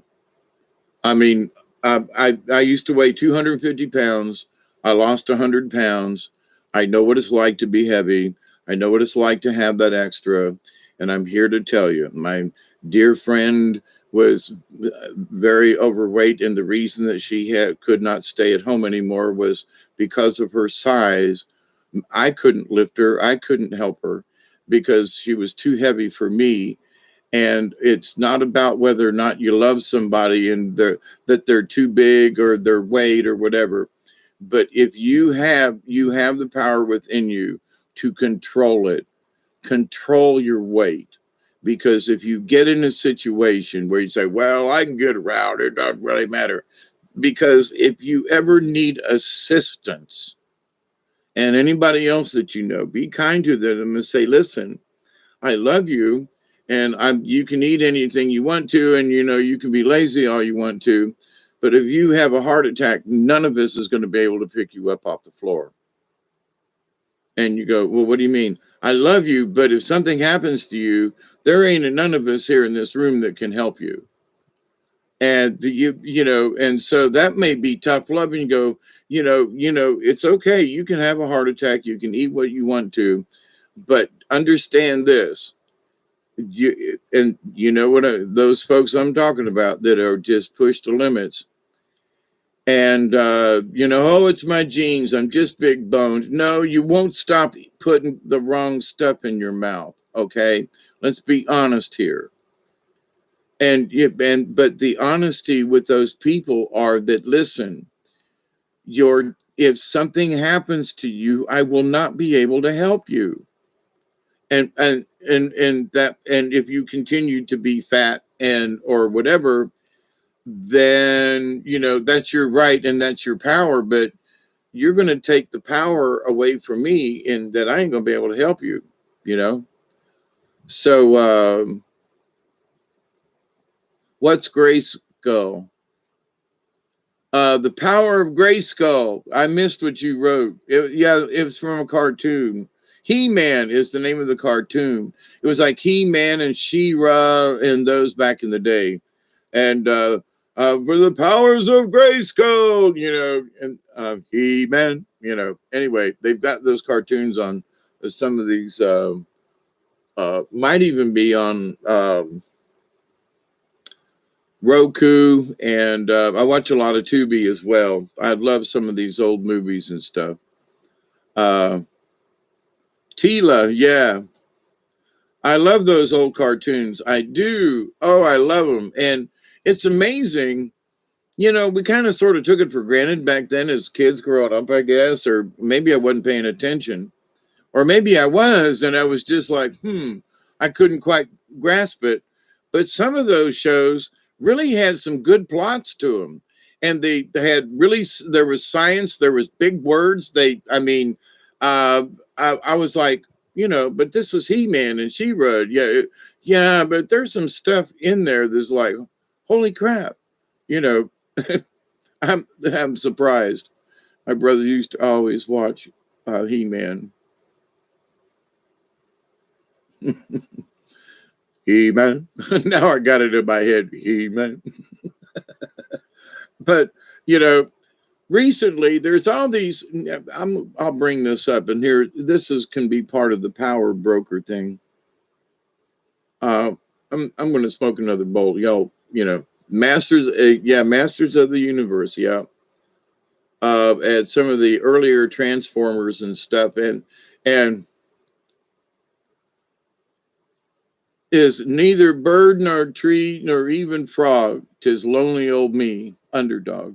And that one of those channels now has underdog, and pure poly. And I was like, oh my God, and Tennessee Tuxedo,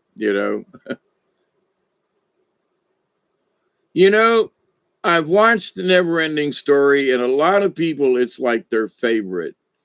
And I just like, if you're talking about the Luck Dragon, right? Do you like Mighty Mouse? So that's kind of new. No, Mighty Mouse. Here I come to save the day. The Mighty Mouse is on the way. Here I come to save the day. Now that Mighty Mouse is on the way. Oh no. I'm sorry, I went off on a tangent there. Never Ending Story meme. Mary Pops is my fave. Yeah. Smurfs. Yeah. I like the earlier Smurfs, before Smurfette came around. But anyway, and some of the new stuff is interesting, but I don't know if they have a.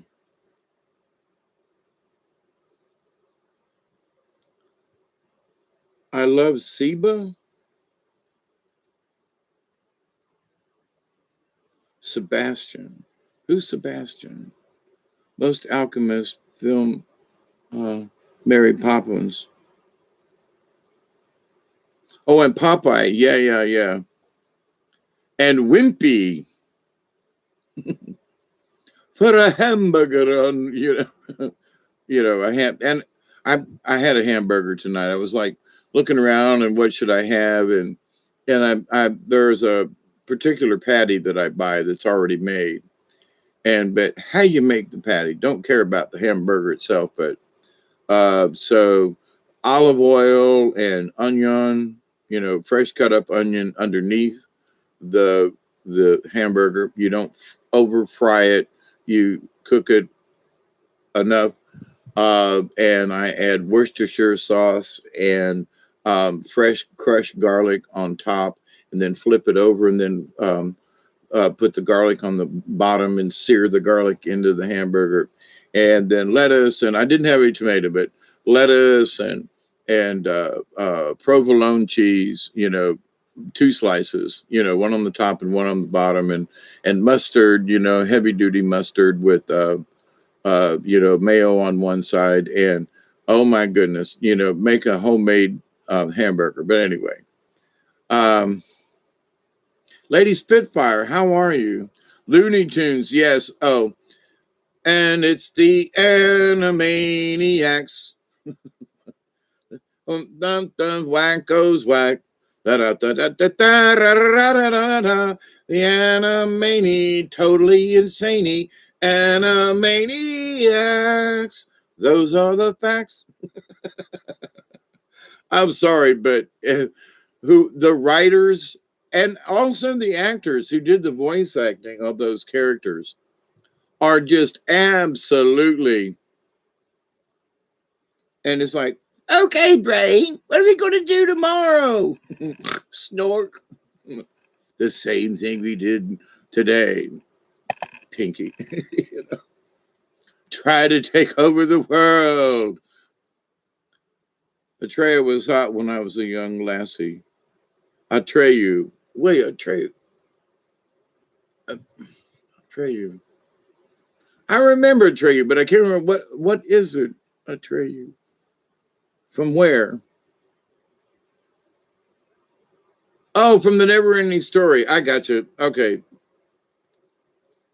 See, I've had friends of mine who just like will watch the movie like once a month, and I'm like, yeah, you know, and I don't know why it isn't like a favorite of mine, but like one of the favorites of mine is Fern Gully, you know.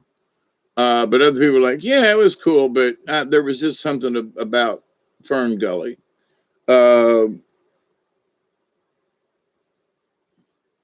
and of course, The Dark Crystal by Jim Henson, you know, that what a marvelous story and marvelous characters. It took Jim and his crew 9 years to put the original movie together. 9 years it took them. And so, you know, before CGI, he wanted to do it all in puppets, and he did, you know, most of it. So, you know, as a puppeteer, I'm like, yeah, he was the Indian boy, right? What are you going to do tonight, Brian? Did you say try to take over the world? That's right, Chloe. You know, and one of my new favorites in some of this is like uh, I've seen episodes of Camp Lake Bottom, and some of the stuff that they do, the writers are like, I love it. You know it's a kid's story, and they talk about but there's the little German or Russian lady that's in the kitchen, and there's certain things, the zombie, and anyway, uh, yeah, Fern Gully, yeah.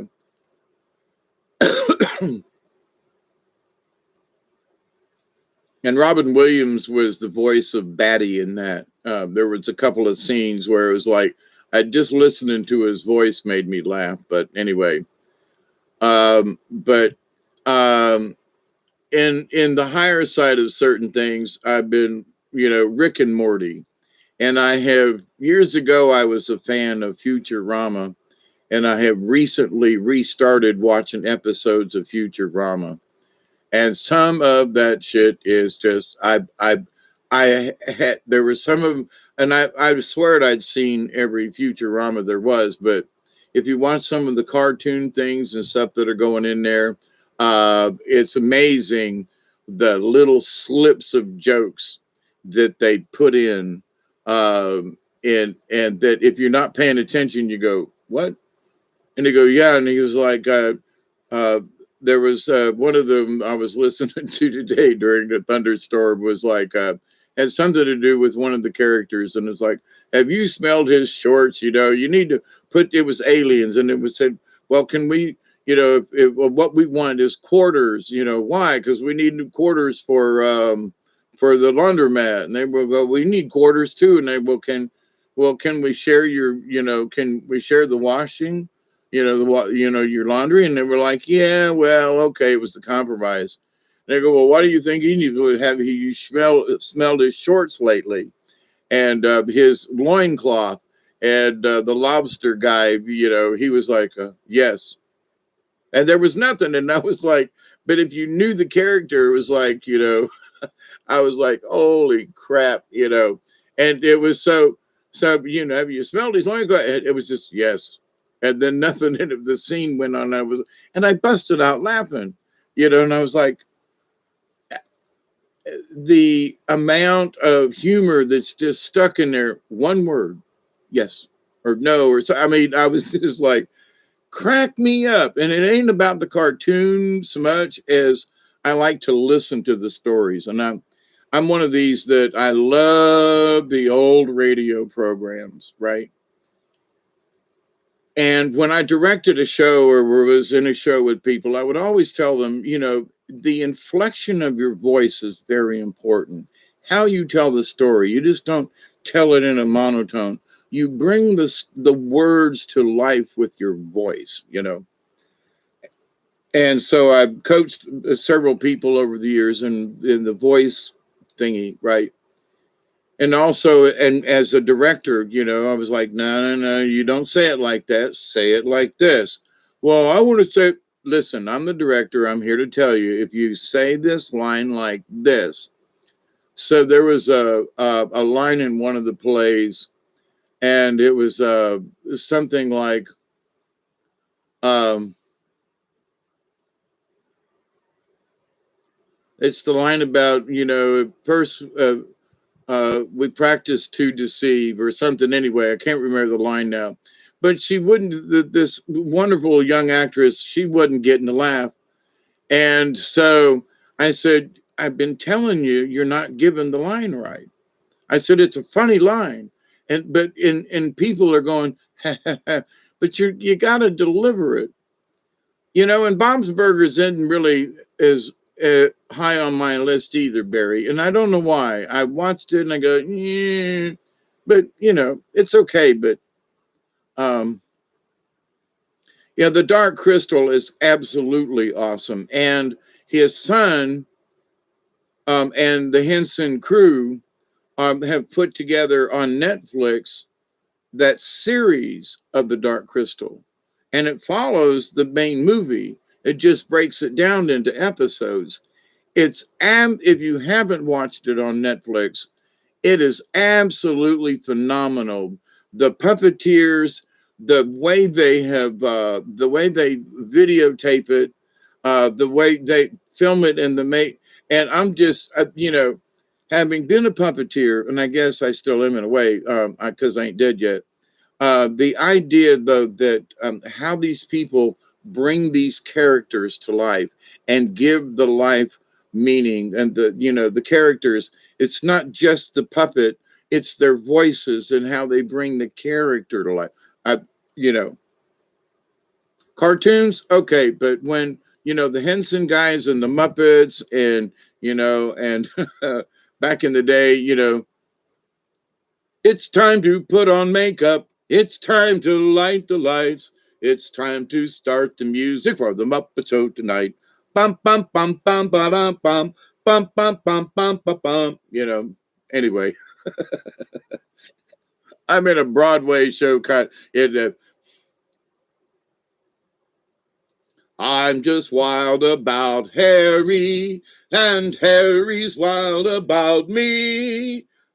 Oh, I'm just wild about. And he's just wild about, cannot do without, he's just wild about me.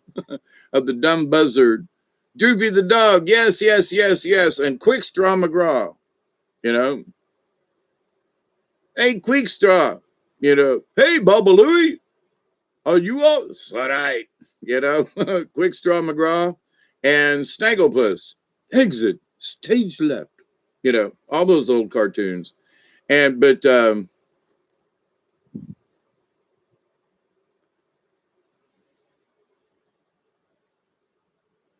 yes, yes, Barry. The way and here's one of the things, and that the Skeksis were stealing their essence.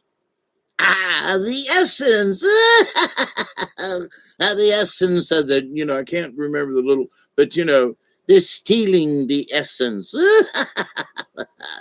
And but to the point though, the great merging and putting the crystal back together for the convergence, and the old ones, oh, it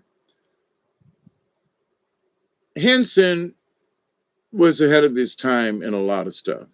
I mean, and he was born, we both had the same birth date, September 24th.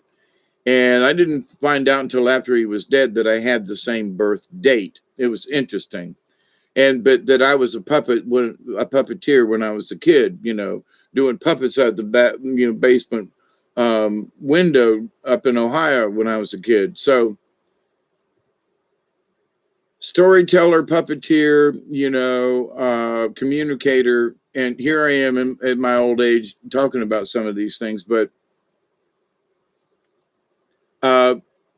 if I could get my mental brain stuff back together, I've always wanted to take some of the stories that I made up with my puppets and turn them into characters, cartoon characters, and tell that story, and be able to animate them. So I'm not dead yet. We'll see.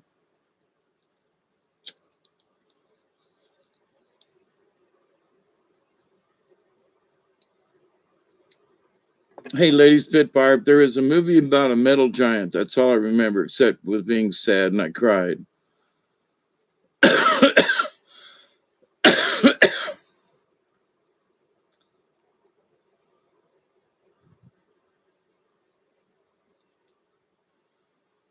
um, there is one out there now that is a metal giant kind of thing, and I can't remember the name of it. It might be Me and My Giant or something. A cartoon movie, yes. Yeah, it's out there now. Um,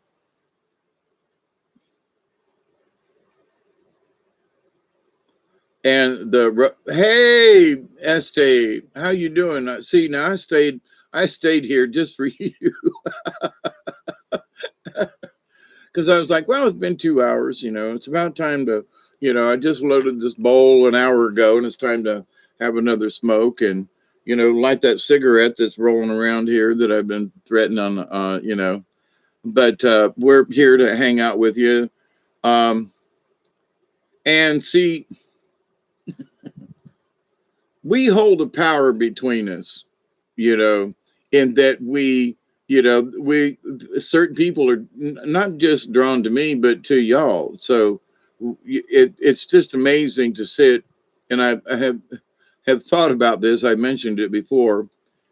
If this was a social experiment, if I was to have sat down ahead of time and said, well, I'd like to see, just as an observation, not in any with any expectations, but just to see what would happen, right? Um, Without any, that I were to start a channel and that I would invite people and never ask them to share or like, that I would do and that I would watch and see not how much I got out of it, but how the people in the chat responded. You see, if I were to, if, and I sometimes wonder if it wasn't the powers that set this up through me, in that this isn't really an experiment, but it is a social um, project, if you will, to show other people, see what we can do, see what just following just some simple basic rules without any kind of hullabaloo or whatever. We share common things with each other. We share love and honor, and we're respectful. But it's not about me, but it is about us. So our influence, the power of our influence by participating, whether you participate in the chat or not, it doesn't matter. It doesn't matter whether you catch us live. It doesn't matter. The Iron Giant, that's right. Um, and I say social experiment, but they were saying, if if if if I were doing this on purpose for a not necessarily for a particular outcome, but as a person who's always watched, I'm an anthropologist at heart. I just got to say, watching people and trends and things, So, but to be here to see how you all have developed as a group is just marvelous. I'm just like, man, I couldn't have planned it if I wanted to. If I'd have said this was all I want, no, I just said I'm going to be here. I'm going to follow my own basic rules, and it's going to be open to everybody. But the and I, God, I hate using this word. The social experiment is that see how well connected everybody can be by just having a common communal place to hang out. And so, in the story that I told earlier and on Milky Way about, when they lifted the sky, it was the animals and the birds and the people, the giants, the little, everybody got together and on the same day lifted the sky up because it was too close to the earth. And in doing so, it proved that all beings, regardless, big, small, whatever, could all participate. And by cooperation, we could raise the sky, they could raise the sky. So, as a legend, I think, yeah, well, okay, raise the sky, but it could have been anything. It could have been move a mountain. It could have been anything. But the idea that regardless of language, regardless of race or tribe or animal or vegetable or everything got together and worked together. So and then all y'all being here and that we share that these things together, and I just think to myself, that should be proof to all y'all. And it wasn't an experiment. I'm here because, but in watching that this develops, that I've noticed that there is a responsibility that falls upon me in that I must maintain this. Not necessarily I got to be the overseer, but I have no plans on changing my attitude in that I respect and honor, and I'm still going to follow those basic things, and we're going to have discussions. But that I got to be honest here and say that I'm glad that we have had this influence on other people, that other folks are welcome here and can share whatever it is they wish to share. If it's to just be in a group of like-minded people without that, it's okay. It is perfectly all right. We love you. It's 1:20. I'm sorry, 3:20. It's time. See, Chloe, it's never been about me with this channel. It's always been about you all, no matter who you all are. But I mean, every single one of you. I wouldn't have tried as hard as I did for whatever that reading was for that you was requested last night for you. And I'm not looking for anything back. Don't get me wrong. I don't do it for that. And it's my own example. It's my own testimony. It's my own shaman in that I must be able to do these things without expecting anything in return. It is part of my training. I have to do these things sometimes when I'm not really be in the mood, but it doesn't matter in that because I've accepted my position in the universe. If I'm needed, then I must accept it. Listen, you said you'd do this, so are you going to renege on me now? You got to have the courage, Hawkeye, to answer the phone or do a video when you don't think anybody's out there. That you have to have the courage to listen to us, listen to your instincts, and go ahead and do these things. This is our topic of discussion. This is what it needs to be. We're going to help feed you information. A lot of this I've already had, and I always pray that they will help me to choose my words correctly, that I will be understood, so that's like my constant prayer, that whatever it is I'm talking about, that you all will understand. And if you don't, you'll raise your hand. And there are times when I go, well, and I will say it one way and I go, no, They'll say, now we need you to explain it using this example. Okay. Didn't I just sort of repeat myself? Yeah, but use this as an example because there are different levels of these things. So it's my practice in listening to my spirit guide. It's my practice in communication. It is my practice in trying to help, not just in communication, but the communication of how a particular spiritual or something might feel, or, like the thing about power. I think a lot of people should change, uh, you know, how I am about the word manifest. Um, that, we should change it to create, those things that we create, you know, um, I can create a puppet, but I don't manifest it. I'm just saying, it just does not mean the same to me. So, but in that, so we use our talents, versus powers. So technically it kind of sort of means the same thing, but they're, the power of Grayskull, He-Man, but, I have the power to overcome anything. That's true. But there are people who want power for the sake of power. And but what do you want it for? Well, I want power for what? I still ask the same question. Why what? What do you want it for? Why do you want it? Just answer them two questions. And if you say because I love power and I love controlling other people, if that's your answer, then I know where you stand. So at least tell me the freaking truth, right? But there are people who are like, well, they have these lofty ideals and things.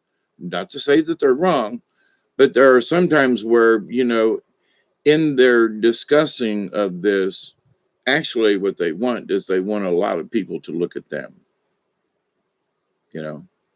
Oh, hey, look at me. Come to my channel. Hey, come and look at what I got. I don't do that. I refuse to do that. Like I said before, I have been on certain channels, and at the end I'll go, here's a shameless plug I'll be on later on, to anybody in the chat. But I would never ask anyone. I would never have. I feel like I would dishonor someone else if I said, "Would you put this link up for me?" I just wouldn't do it. Now, if I had, like Brian and I, we discussed a lot of things, and there were, people who put, links up, but as far as just being the idea that though that I would add, this is my personal opinion for me, I don't have the right to ask that of someone else because there's too much ego in that for me. If I just say, hey, come, at the end of somebody's show and I'm in the chat room, there might be somebody say, you're going to be on later on. And I said, shameless plug, I'll be talking about this. Y'all come hang out. Well, but Brian always encouraged that. But I would have never asked him to put a link in the chat room. Is that now some people would say, well, what do you mean? What's the difference there? The difference is for me that I was allowed to use the chat to say something, but I wasn't there to promote my ideas. Y'all want to come hang out? I'll be doing a show later on. Leave it at that. Not about come sub to my channel. Here's my link to my channel. Y'all come visit me on my channel. Y'all come, I don't feel that in my area of spiritualness and shaman, I can't do that. I should not do that. Someone else can do it for me. I know Michelle and y'all, and many of you have shared this, but from my own point of view, I would never be so bold because of my honor to other people. I might say, hey, I'll be talking about this if y'all want to come to my spot, and I will leave it at that. And I very seldom, if ever, do that because I don't feel that it is honorable for me to use someone else's platform for my benefit. You know, someone else's, well, he's got 1,000 people and I've only got 500. Okay, so I go into his chat room and talk about my stuff, come to my channel in their chat. No matter who they are or what they are, whatever, it ain't right for me to do that. Other people do it. They don't see anything wrong with it. It's okay. In my world, I can't do it and I won't do it, you know. But like in Brian's channel, he and I were brothers, and it was all right for me to do something like that. But even though I still would never have, even though he and I were brothers in that, I still wouldn't ask. You see what I'm saying? Because I had so much respect for him. Now, other people have different viewpoints on this, and I don't mean to upset anybody or anything like that, but it is the honor, to use someone else's. So so you want the power. What is it you want out of this? Are you want other people to come to your whatever it is that you got because you're worried about the numbers, or you want the numbers, or so what is it you want out of this? Is it about the numbers, or is it about the message you'd like to talk about? So everybody's got their own use and their influence and what they do there. Were the storms bad down? Not very bad, Lady Spitfire. Actually, the lights flickered and we had some rain, but not as bad as it looked on the thing. You like your invisible glasses. Those that need to hear you will find you when it's time. Chloe, I have always left it up to the Creator. You know.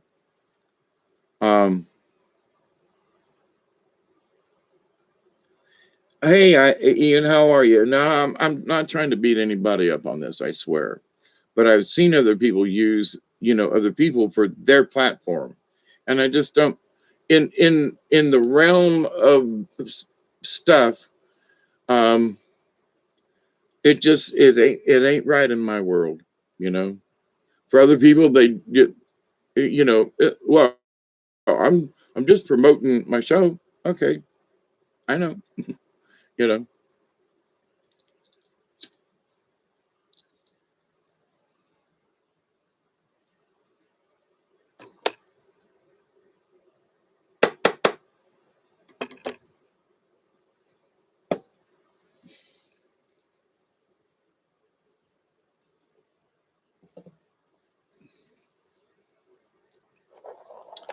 So in all of this stuff, reading stories today, Chloe spoke to Milky Way while looking up at the. Yeah,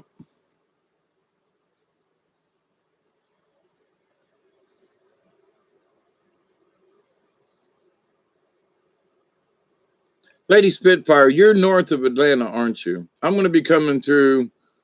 My sister's um, daughter, my niece, has got a place up around Atlanta somewhere, and going to be there for at least a day or so. And I know that, don't you live a little north of there or something? If I was coming through, I twist my sister's arm to come sit and come tea. Yeah, that's what I thought, between Chattanooga and Atlanta. Yeah, I'll find out more from my sister where Jennifer lives in around Atlanta, and it might be Sandy Springs, which is the north end, or it might be the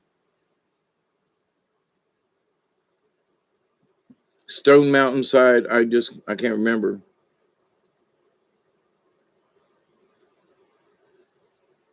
Magpie. Magpie is akin to blackbird, and not necessarily crow, but similar. So, Ian, you could kind of use the the crow. I don't know which it's more related to, the magpie. Uh, I want to say that it's more related to the crow, but I could be wrong. So, um,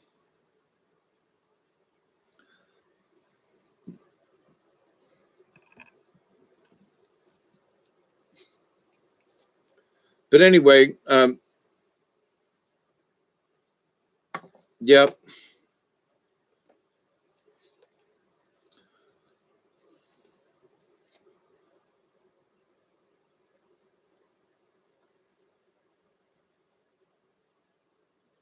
Yeah, there was a time that would, within the last 24 hours, that um,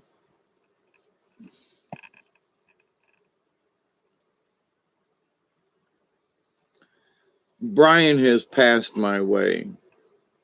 And when we were doing the show tonight earlier with the stories, I felt Brian was in the neighborhood. And yesterday or the other day or something, I felt like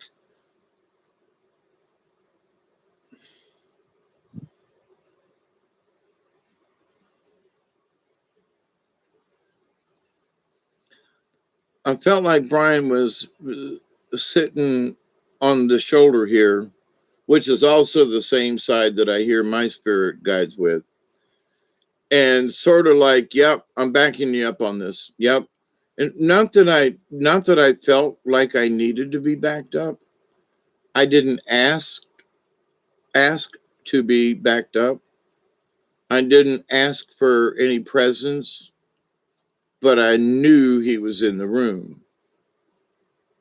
And that there was just like, I just felt like, yep, I get this message and then I got this, yep, like my brother's sitting here going, yep. Like he's sitting on the arm of the chair going, yep. And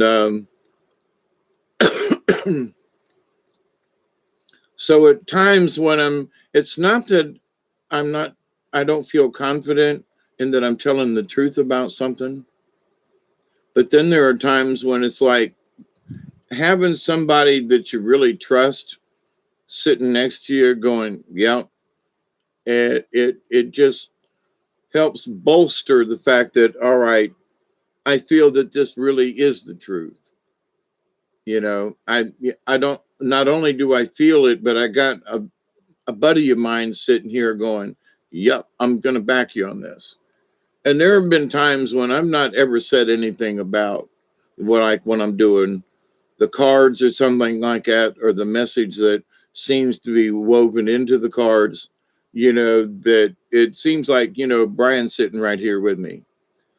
And it's not about being on the Milky Way, but it is about all of us gathered together. And so it's like he still comes and sits in with us, but I don't mention it, because I don't think it's necessary. I just feel like my buddy's sitting here and he's joining in with us, and versus for me now. See, this is my understanding of some of these things, like, and I'm not saying any of you all do this. Don't get me wrong, but it's sort of like name dropping. Well, Brian's sitting here with me and he agrees with everything I say. I don't want to do that. I just don't want to do that. Yeah, I want to say, yeah, I've felt Brian's presence, and he agrees with, I will mention, but I'm not going to use his name or his essence for my benefit in the story. Okay, so I have had lots of conversations with the essence of Brian in some of these, like this discussion about power tonight. It was something that we had discussed 2 years ago, or longer. And that, the certain people that I kind of sort of talked about it about, 30 minutes ago, kind of thing. And that, um,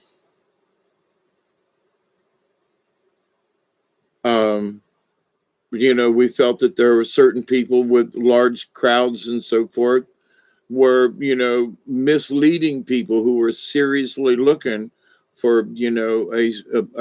a good grasp on a spiritualness, And so,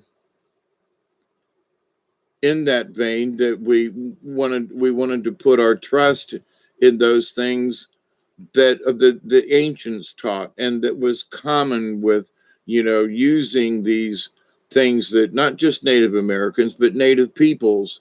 And what seems to be just simply the honorable thing to do in life and in the universe. So to use someone else's name or their essence all the time in that, oh yeah, Brian came to visit me today and it was a, I'm just not going to do that. If it's important enough, I will tell you that. But just between me and you and the lamppost, we've had quite a few chats and sittings, but it's not like most people. If there's something that the spirits are discussing with me, I can tell that Brian's essence is like sharing this knowledge with me at the same time. So he's like in a conference call, and I know it's him, and I go, yeah. And it's like, yeah. And so there's not a lot of conversation. It's not like I'm having this chat with you, but in that one look, one essence, one thought explains the whole topic. And yet we need to talk about this, Hawkeye. Well, thank you, Brian. It can be broken down into conversation and what these things mean, and that he was a part of this. But the basic thing was there was less than a minute of thought in that this discussion of power, how people feel, this all was laid out in a way that he and I would have talked about it, in a way that, the questions we would like to have answered, and just without beating people up, we want to know why. You want a power, what do you want it for? What is your purpose? That, is that should be a legitimate, we should have this conversation.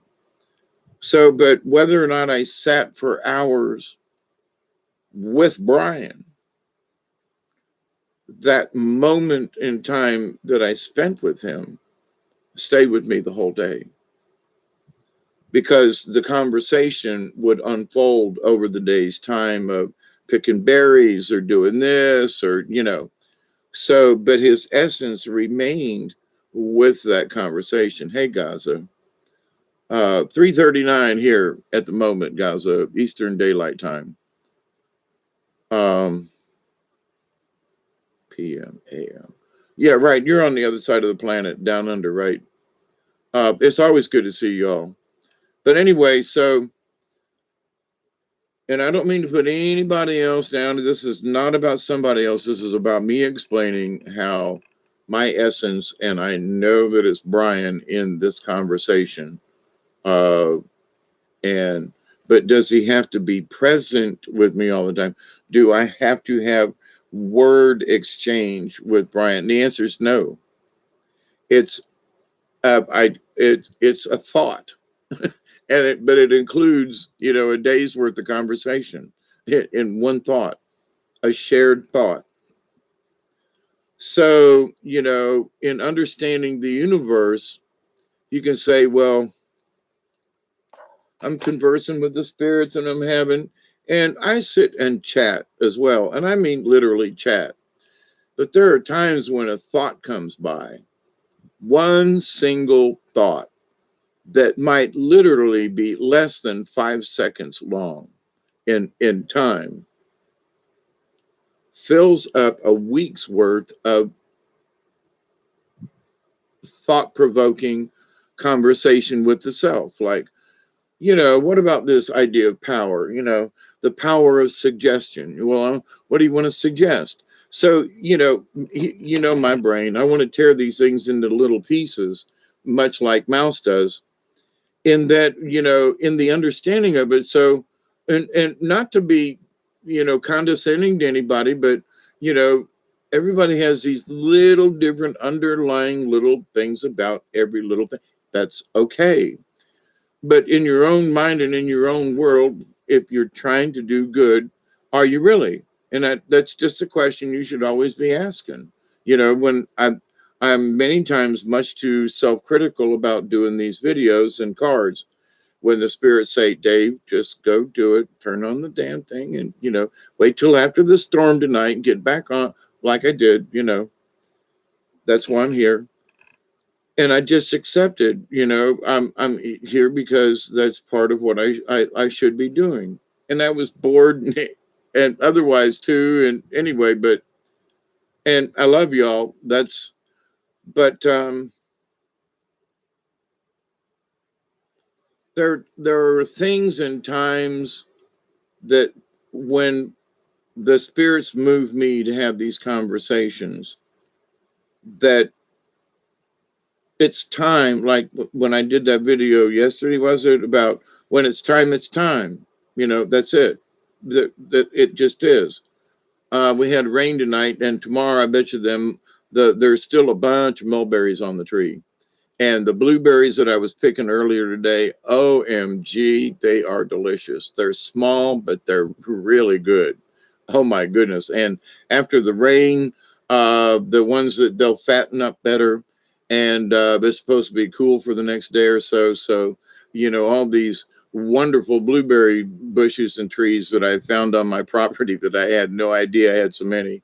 I'm going berry picking. But when I'm berry picking and thanking the universe for, the berries and, I'm glad that I um, have always tried to honor Mother Earth. And by doing so, she has blessed me with all these beautiful, blueberries. And we had just enough rain tonight, to make the berries even more better tomorrow, in the next couple of days, because the ground was starting to get hard. And it's a clay hill. I mean, like concrete clay. It's harder to bust through than some concrete. And how these bushes and stuff live in it, not a clue. But when we have a good rain and it washes the plants, and the berries are just sweeter. Oh my goodness gracious! So, um, but in the understanding of things, a a moment in time, a blast of a thought, a vision, if you want to, a flash of a picture can sometimes take itself and a while to unravel.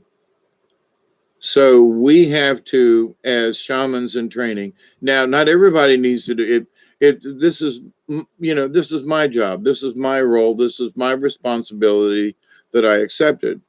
So it depends on what you accept, what you wish to do, what your role is, what your soul path is. So I'm here to share this knowledge and for us to share knowledge between us. But I know that.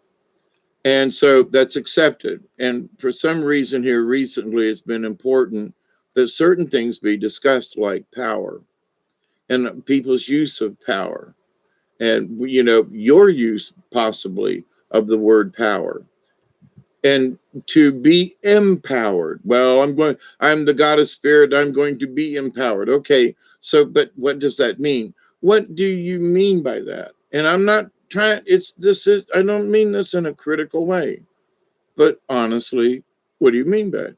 Just in simple terms, break it. You don't have to tell me. Break it down for yourself. What does that mean to you?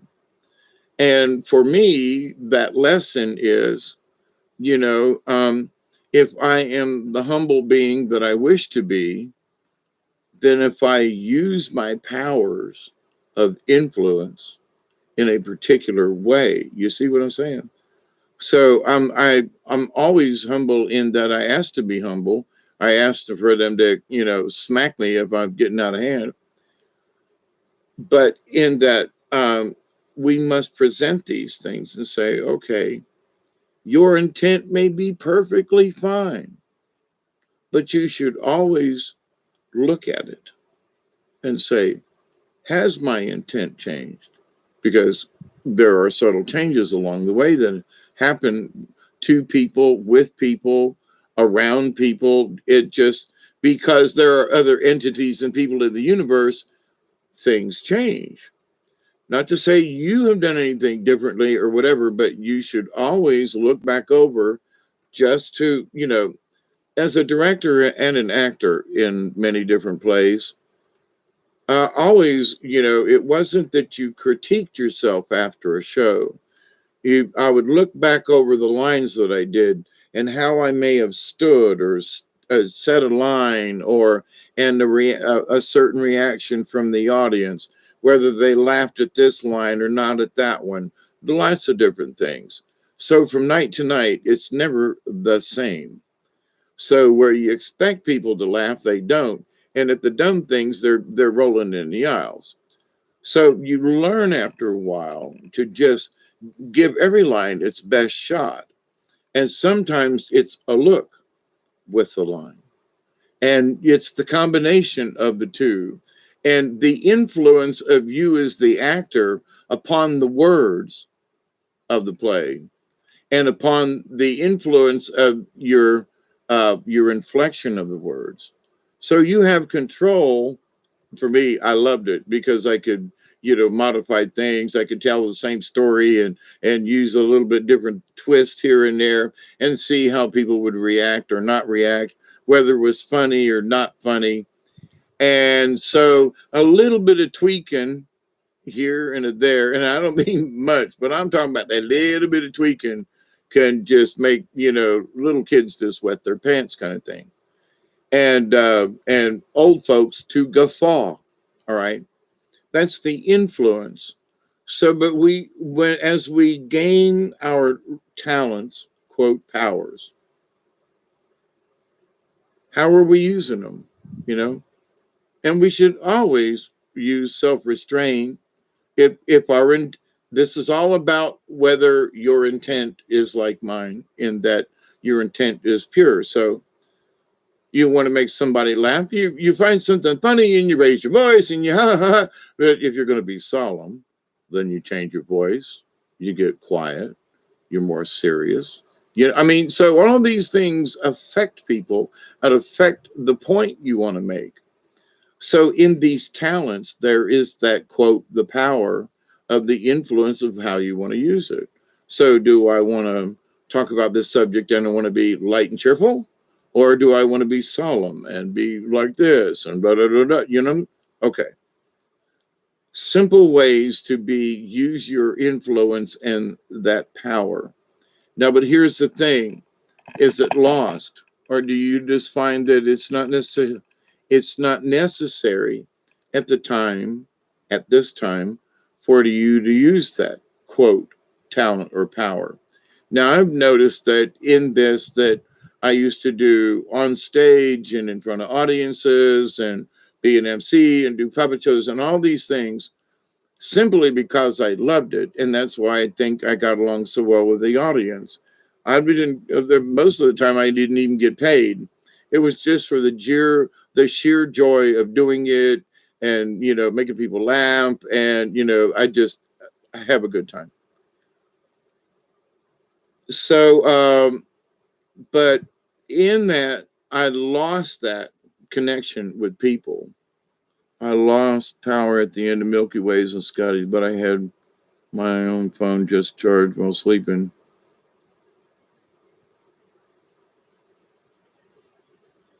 Okay, I want to go rewatch my card reading. Love y'all. Okay. And it's not necessary, but I would like to know if it just fit, Chloe. But anyway, there was a lot of information that was, that went through last night, if that's what you're referring to. But anyway, but so the topic of power, and for those of us though, that the whole thing is that, I know that I wish for my, quote, powers, my talents, to be used for goodness, and that I want to make sure that in the life of things, that I'm not being misused.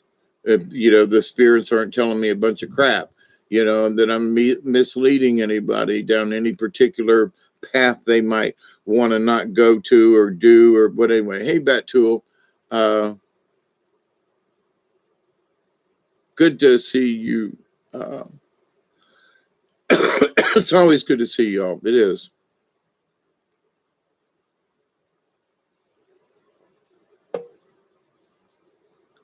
And it hurts me to talk about this, in that I'm talking about myself in this, but I'm the best example And but as a director actor, you turned shaman in training,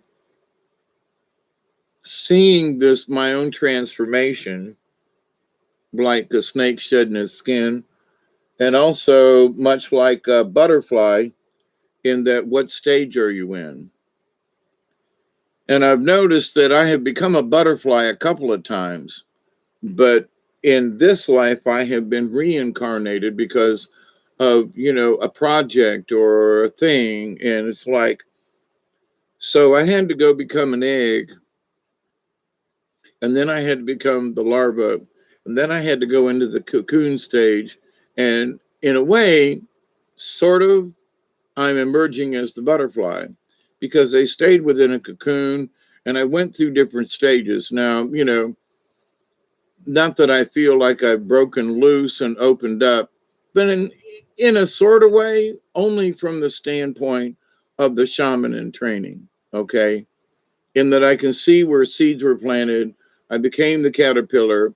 I went into the cocoon, and now I'm at this point because I'm not in the cocoon anymore. Otherwise, I wouldn't be, opening my wings and opening this up. And, so, but anyway, so I see that part in myself, um, in on that particular topic. But each of us have to look at, so what does that mean? What power do I have? Well, I have the power of understanding that I feel I'm at this particular stage on this subject. Okay. Because I can see by just, without being grossly, critical about self and how I got to this point, but I can see I'm not in the chrysalis stage anymore. I must have come out of my shell. Now, whether or not my wings are unfolded, if you're using the butterfly thing, whether or not I'm actually floating and flying, but I've come out of the shell, that's for sure. So I could still be testing my wings if you want to stay in that butterfly mentality. But I'm looking at it more necessarily just as the butterfly, but as the four stages of the transition. So I'm in the fourth stage at this time here with this subject. So for each of us, and we should be able to look back and go, well, I don't know. I think I'm still in my shell about this. Not a problem. It doesn't matter where you are in this, but if you can recognize where you are. Because if you're just floating around going, well, I think I'm this and that, no, stop for a minute. And like I said about an hour ago, sometimes people just need to shut the fuck up. And I'm using that word on purpose. They need to shut the fuck up when they say, well, no, you ain't. But I've done this, and no, you ain't, because you're still talking about it. And if you would shut the fuck up, you wouldn't say what you're saying now. Well, I tried this and I did that, because you hadn't shut the fuck up yet. But I love you for any of those folks who are out there who are in this, but God, but the problem is you ain't shut the fuck up yet. In your own head, you're still looking, something's going on, and you ain't shut up yet. Because the answer is staring at you, and you haven't shut up, whatever it is, for you to see it. It's right there, So the powers that we have sometimes are the powers that we must learn to shut the fuck up, because we need to listen to ourselves instead of trying to prove ourselves or to make the next point or to go to this. Sometimes we need to shut the fuck up and listen. But now shut up. Now, I don't cuss much, but in that, and there's only one way to say it. There are times when I need to shut the fuck up. This isn't about it's about us. And it's serious enough that I have to use the F word, well, blah, blah, blah, blah, blah, shut the fuck up and listen. Not to me, but just listen. The answer's already there. You're talking around the answer. Shut the fuck up and listen. Not to me. to the universe. Hear yourself what you said. But if you shut the fuck up and hear it, oh, but see, there's power in that. So there's all this power in all these different subjects. So the people that are seeking power in one way, but they won't shut the fuck up long enough to listen to the power they already had, which was in one of the cards that I read about. I think it's Buffalo, in that we should just say thank you for what we already have. You know, hey Amanda, how are you? And you too, Teresa. And you know, I'm not being rude. At least I hope you know that. But you know that I would, you know, that I say the F word. But there are, as I've said, there are times when you have to use certain words to get your point across. And the spirits say there are times when all of us, even for our own good, we need to shut the F up, right? And there's nothing wrong with that, because sometimes we think we're, you know, doing so well, or we're searching for the, whatever it is, that we're overactive, when actually in searching for it, we just need to be quiet, you know. But nope, stop it, be quiet. You know, it's a real test. It is a power of the mind, of the spirit, and of the body at times, to be able to learn that wisdom and take it in control. That's a power. So, you know, there are businessmen that I've known who have this wisdom, and they use it in, you know, in business. I used it in business, you know. So I get how it can be used, how it is used, how it can be misused on grand scales. And so, you know, first we make this simple, honest discussion with ourselves and go, okay, what is it that, you know, whatever talent or power we're talking here, what do I want? What is my true intent? And if it's your true intent to take over Gotham City, then go for it. If that's what, you know, if that's where your head's at. Referring back to some of the cartoons we were talking about a little bit ago, uh, you know, Batman and stuff. But anyway, um, but the idea that um, it's just a short phrase, but it carries so much weight. Thank you, Ian. Yeah, and I mean it with the utmost of respect. But you know, there are some times when you just got to call it out, and it's the more of the shaman journey that I'm on, is the more that you have to just look at things and you go, well, that doesn't really matter, but sometimes it does, because there's a lesson in it. And it's like, well, you know, I want to get on here and be with everybody and be a conduit for other people. But at the same time, I've realized in my understanding of things that there is a power in this. And I don't want there to be a power in this. You know, it's like, man, I didn't sign up for this to be, quote, powerful. You know what I mean? I was like, this ain't about me gaining power. No, no, no, no. It's about sharing understanding, and other people maybe gaining their power. But as far as, you know, wait a minute, there's power in this. And I was like, this ain't what I was, this was not what I was looking for. This was not my intent. But there is power in this. And that is a fact. And I looked at it after the fact, you know, like, now, ain't that some shit, you know? But in being honest with y'all and being honest with myself and about this shaman journey, you know, the influence that we have with each other, it's like, you know, I want to make absolutely damn sure in all my prayers that y'all don't give me no crap that for people to have to follow, because it's all about follow your own heart. But it is also showing by example. So is my example a good one, or am I doing something, you know? So I, to thine own self be true. And in that, that has to be my bottom line. Am I true to myself? Am I true to my true belief? Am I true to my basic, what I wanted out of this is, but there's power in us being together. Yeah, I know. And I don't want to, I'm not on a power trip, you know? But there it is. Here we are. Here this is, you know? So my intent always has to stay neutral in that yes, it's always for good, and yes, I'm always promoting love and honor, and so in that I can't. There is no other place for me to go with this. It's to stick with those basic things. But in that, in our collective thoughts, in our collective prayers, as the discussion goes with the topic of power, we have the power in this.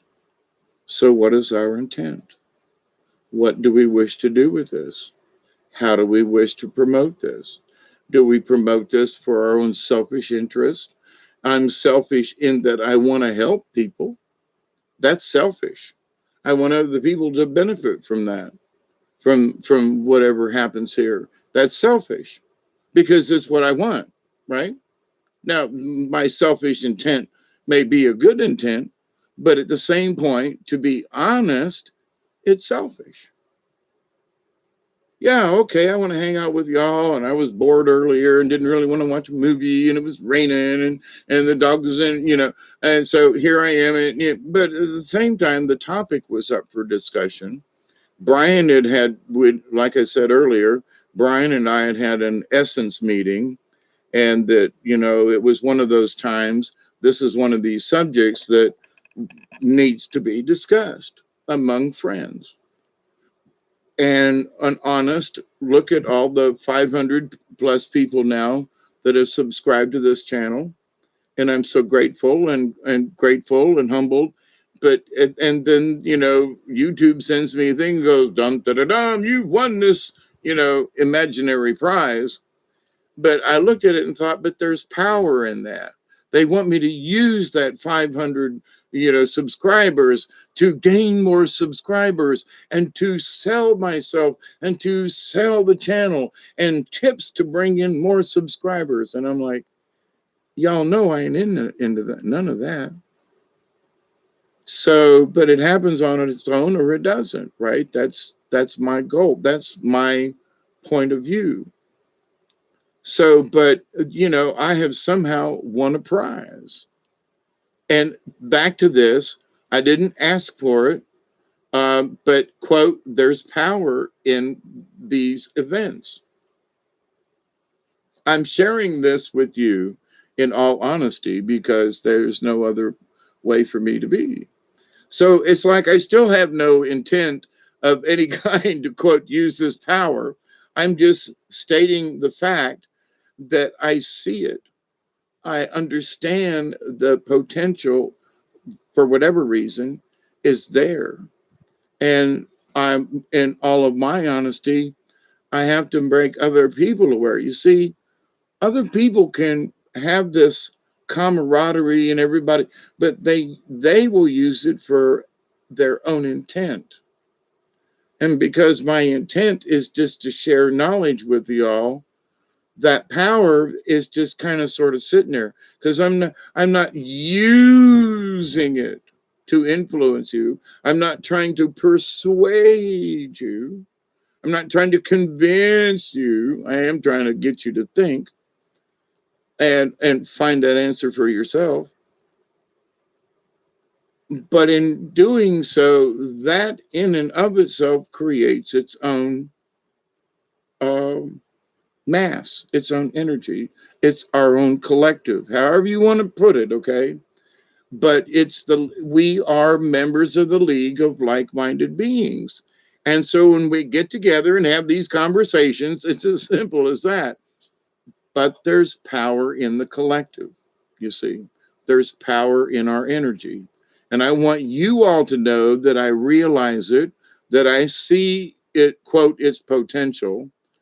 I would never, ever, ever I'd get struck by lightning first, you know, want to ever think that for any way that would try to influence or anything like that, because it would be against my primal um, goal of why am I here having these discussions. So, and there is power in that. There's power in the word. You get me? I see it. I'm sharing this with you to let you know that I see this. Other people on their shows will not discuss how many people that and the power that you have given them in their channels, you see. And I'm telling you right up front, I want you all to know I see this. I see that I say the potential.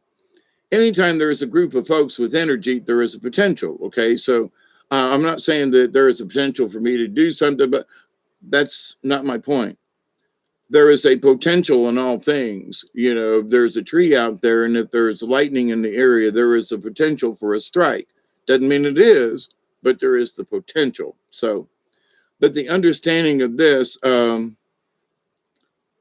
just said, I have knowledge I would really like to pass on to two people that want to hear me. Understood. I love you all. I know to speak way too much gibberish. I'm a broken record. It's weird. Just know you can tell me to shut up at any time with a smile, and I will. Worst trait ever. I understood, Amanda. Not that that's what I would do, but see, y'all are welcome here. That's just it. I can ramble, you can ramble. As long as we're polite with each other, we can have the odd little, stick it to you joke, but with that's the point. It should always be with humorous intent, that we can poke a little fun at each other. And it should be in fun, not ever to hurt. Um, but if you all understand, you see the potential, quote, of the power, right? And I saw it the other day, and it was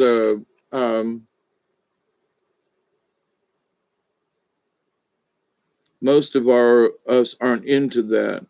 Those who have businesses have to. I understand that, Teresa, but and you missed the earlier part. I think, no offense to you, but in the discussion of the power, though, it's on so many levels, and from just a spiritual point of view, for those folks who want to be true to that, you have to look at these different levels on your own so that you can understand what the power means to you. Doesn't matter about anybody else. But what does that you need? If you want to understand the power, then you have to have the conversation with yourself. You can have it with other people, don't get me wrong. But you have to be so flipping honest with yourself. And when you think you're being honest, you probably ain't. Okay. I'm just telling you, because there's been so many times I said, well, I'm being honest. And then I'd find out that there was a whole nother level of honest, that was a little bit deeper. And I go, well, I hadn't really thought about that. And I've outlined a few of these tonight, in the layers of depth of what does the power mean. And, for whatever reason. So, and I am not here to judge you. I'm not here to judge me. Insofar as for myself in what my mission is and my goal is, am I staying with my, predetermined, you know, honor, respect, and this? And are the goals that I set am I still on them? Have I used any kind of extra influence or power?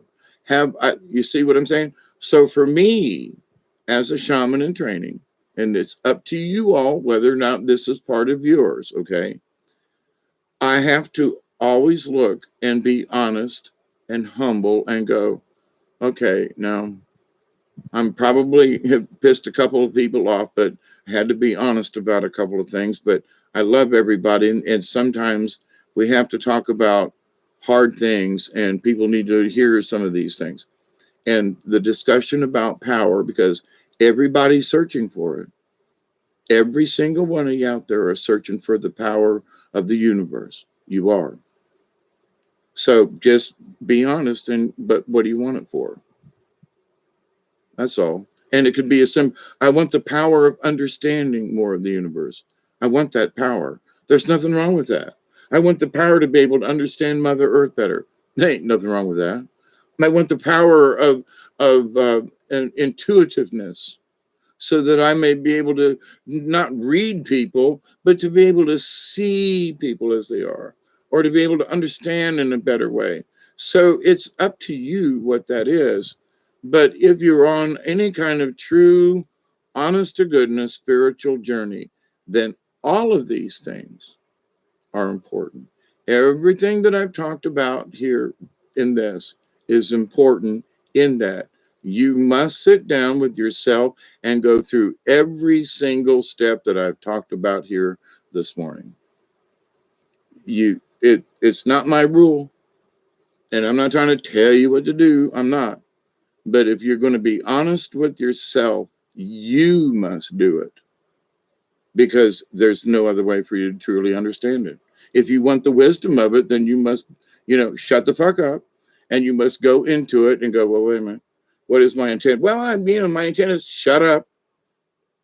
You need to go beyond. Well, my true intent is I really want, but you go underneath that and go, now, but what spiked this intent to want to help people? What's in my heart that spikes this thought? And what you have to go below the first intent. Well, my intent is to help you. Okay, but what spikes that?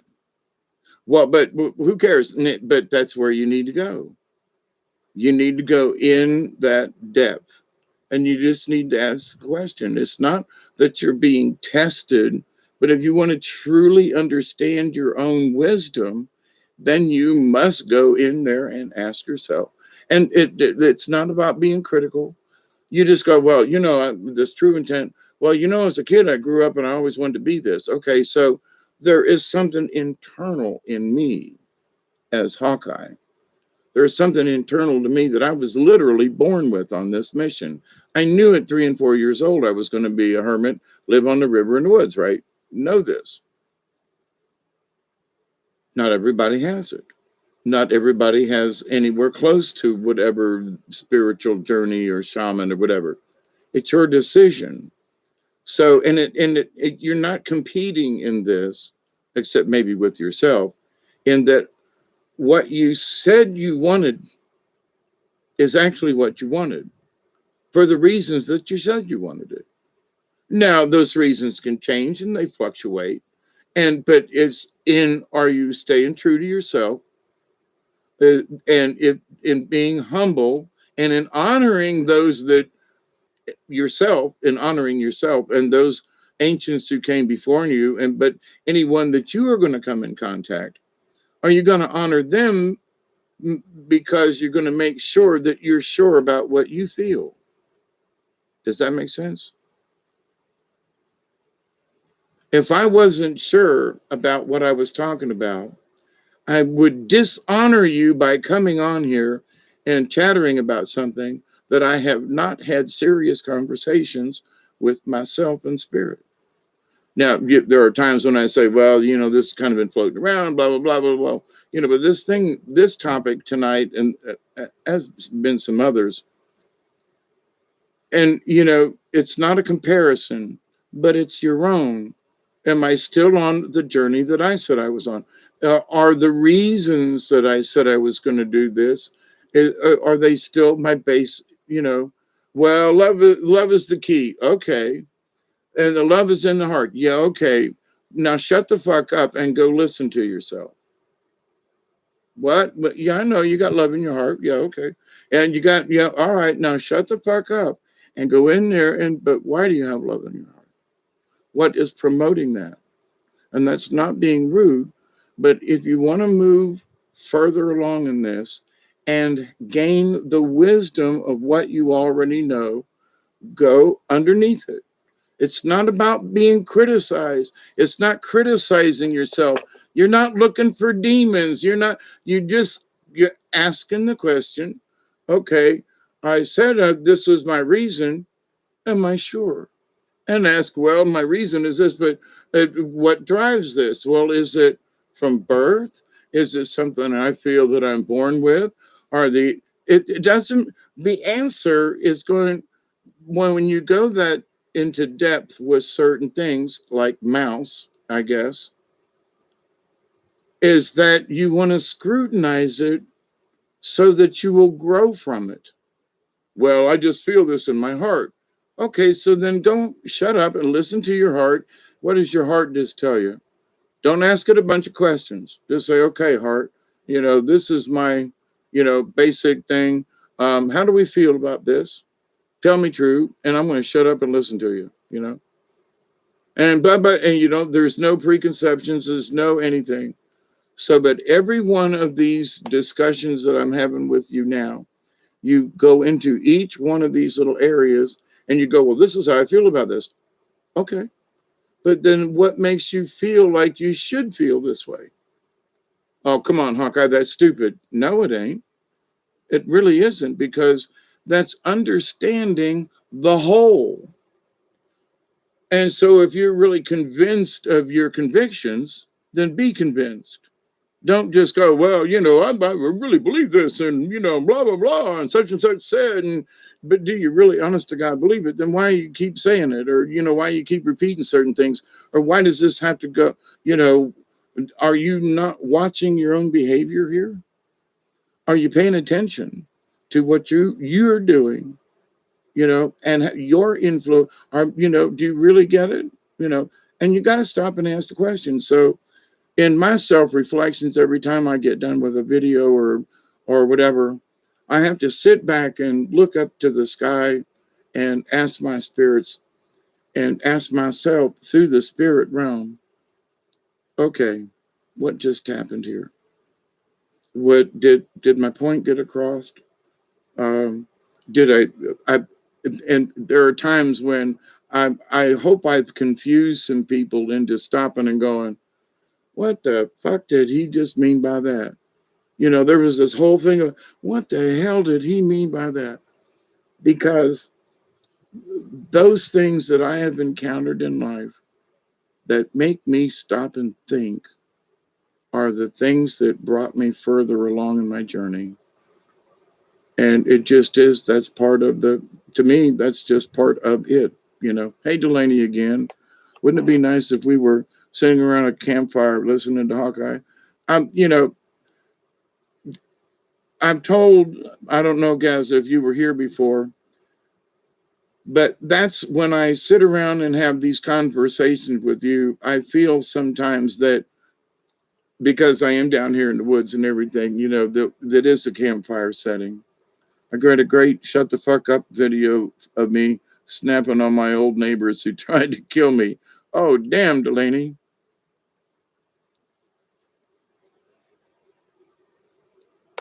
But yeah, so the things that I bring that may, some folks may not, quite get why I say some of the things I do. It is absolutely to get you to think. And it's not to be self-critical, but it is to truly examine. And so when people say, like I was saying before, again, and one more, they say, emphasize this point, Dave. So, okay. I have love in my heart. No problem. We believe you. But then you ask the deeper question, but why is there love in my heart? And then it's not that you have a bad, but it's to help discover more deeply your own inner you. What are your true intentions? Where do those intentions originate? Is it from your soul? Is it from an ideal that and there's not a wrong answer in this, okay? But you will learn things about yourself in that you see it and you look at it now and go, well, this is how I feel. And then later on in a year or 6 months, or maybe in 2 days, you look back over the same thing and you go, you know what, some bitch, I just learned something. And it's not because you're being critical. You're just examining, have any of my feelings changed because of current events or because of my interaction with other people or other thing, or something that I've learned, something that someone else shared with me, or something I've learned and I have shared with someone else. There's so many different levels to this every single day. But when we reach a certain point when we understand why we understand what we understand, now that's three understands. And it's important. When you understand what you understand, it helps you to understand who you are. What? That's what I'm talking about. It is the understanding of understanding. Wait a minute, that sounds like double talk. It's not. You say, well, I understand. Do you? There's understanding in that. Do you understand how to understand other things? Well, what are you talking about? Well, you say you understand, but you didn't listen to half of what the person said. Well, but because you were too busy yapping your thoughts, and maybe you was in the chat room, or maybe you didn't really listen. You got the gist of it. Well, but I know what he's talking about. No, you don't, because you weren't really listening. And there's no fault in that, but you have that. This is where the honesty comes in. You have to be honest with. Well, I paid attention. Did you? Well, this is how I felt about it. Okay, I'm not, but then go deeper in and go, but then why did he say that to you? Or why did you think he said, well, I don't know. He said it because you see what I'm saying? Understand being able to understand the understanding from someone else helps you to understand. It may seem like I'm going in circles, but when you get what I mean, Michelle, this is for you. When you get what I mean, grasshopper, you know, there is this other level of understanding. And it's not to criticize anybody, but when you get it, when you see how these things are all tied together, and when you see that there are these different levels, there is power. I'm back to that word again. There is power in the understanding. There you go. So, and what are your intentions with that knowledge? What are you going to do with that power? It never ends. You see what I mean? So, David says, beings here will get the message, but not all will resonate with everything anyone says. I understand. Intuition and discernment go hand in hand. Take what resonates, put the rest aside. You might find it true later. Absolutely.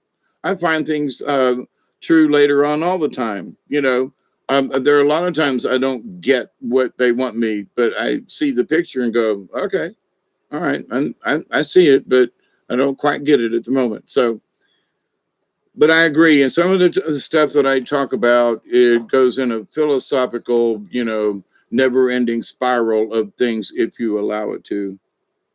Is that for, spoke my piece on this?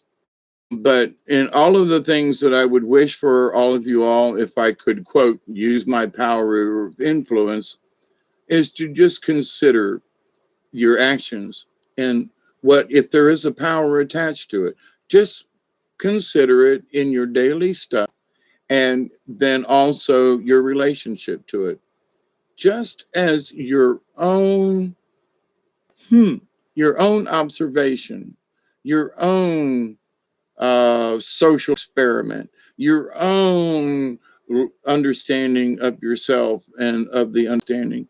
Just saying. If I could use my influence and my power, it would be for you to just consider it. There you go. That's my intent. I want you to consider it.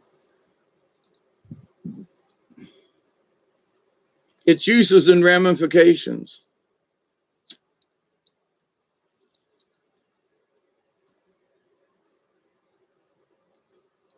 And I love you all. I do. And I'm always and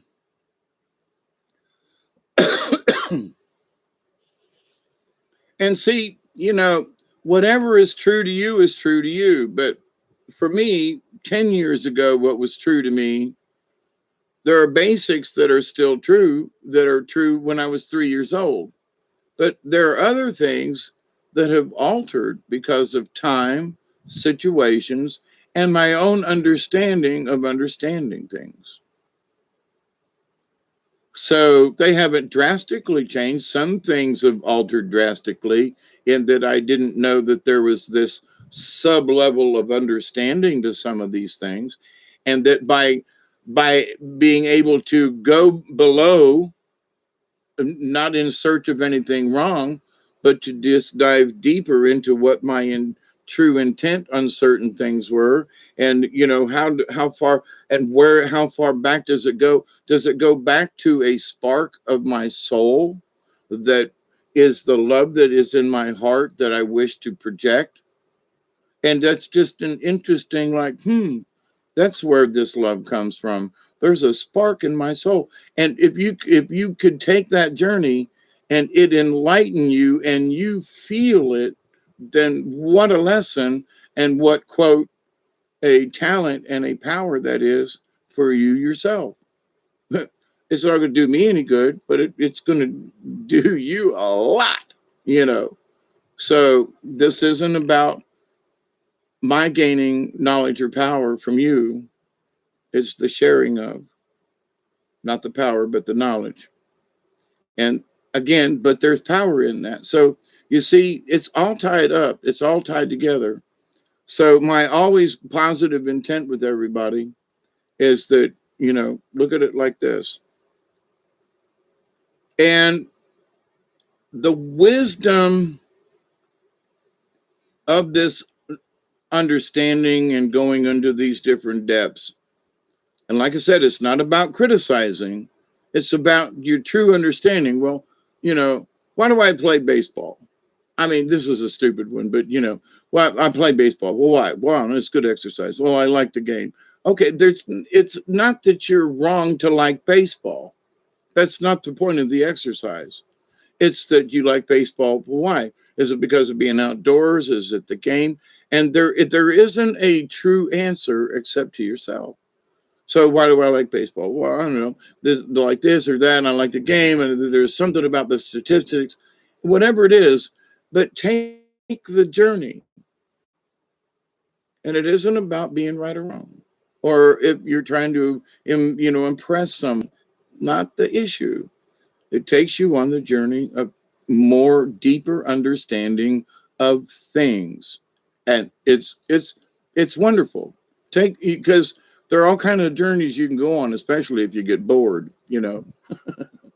Waiting on a train or whatever.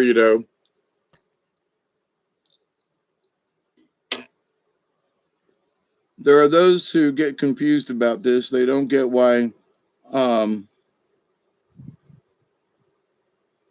why some things are changeable or inconsistent. Yep, it's because we're learning all the time. Is Ian out of here? Got to go out of town. Yeah. Good to see you again or hear from you again, Ian. Always, Lady Spitfire and everybody. I'm gonna get out of here too.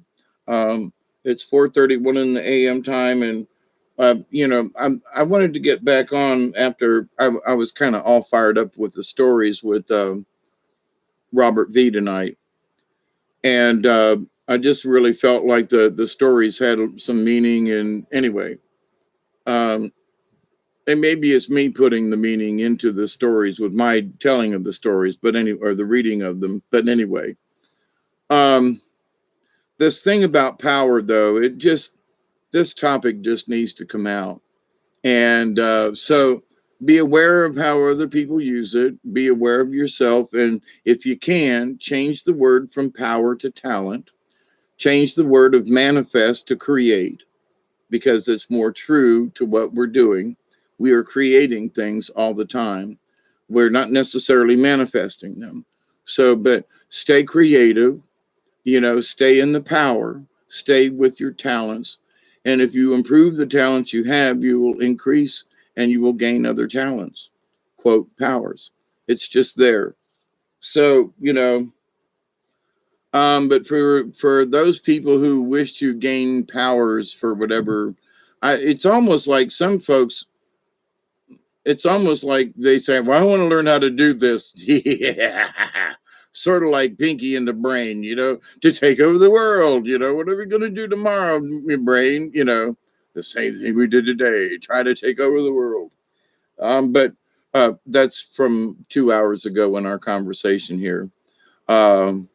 Barry's out of here. I'm out of here. David Castle, you too. Good night, Ian.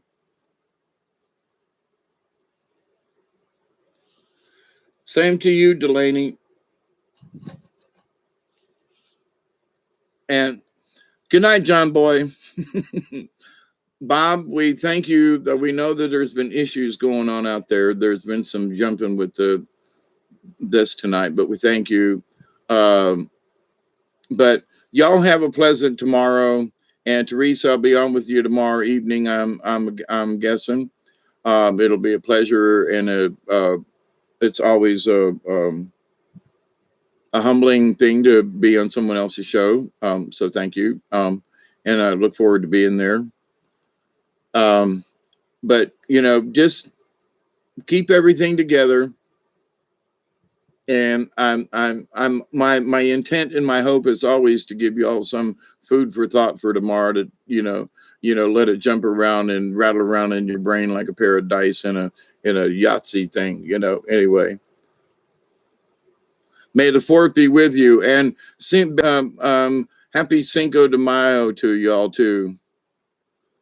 So sweet dreams are made of these. Who am I to disagree? Travel the world in the 7th sea.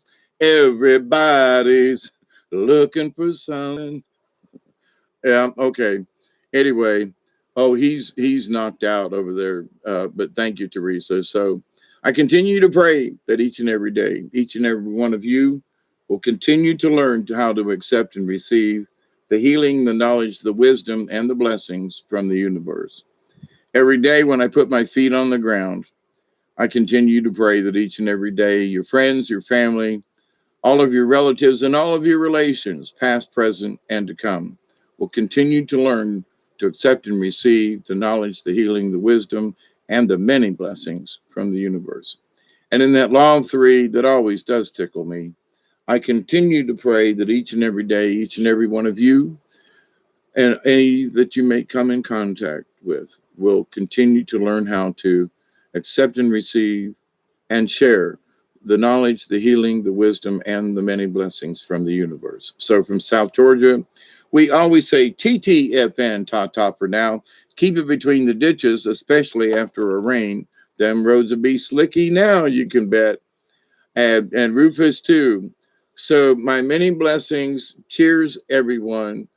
Stay safe, stay well. And, Esty, Gaza, good morning, good night, everybody, wherever you may be. Send out the love. We do have that power. Of all the things that I can say, we do have the power to send out the love to other people. And we have already learned this medium and others that it does work. So if we keep up the good work, Lady Spitfire, thank you as well. So, don't give up. It's still work. Go snore. Yeah, I'll go snore some more, right? Like a s'more. But anyway, we love you. TTFN from South Georgia. Ta-ta for now. And cheers, everybody. Till next time. Thank you, Bob. Ween.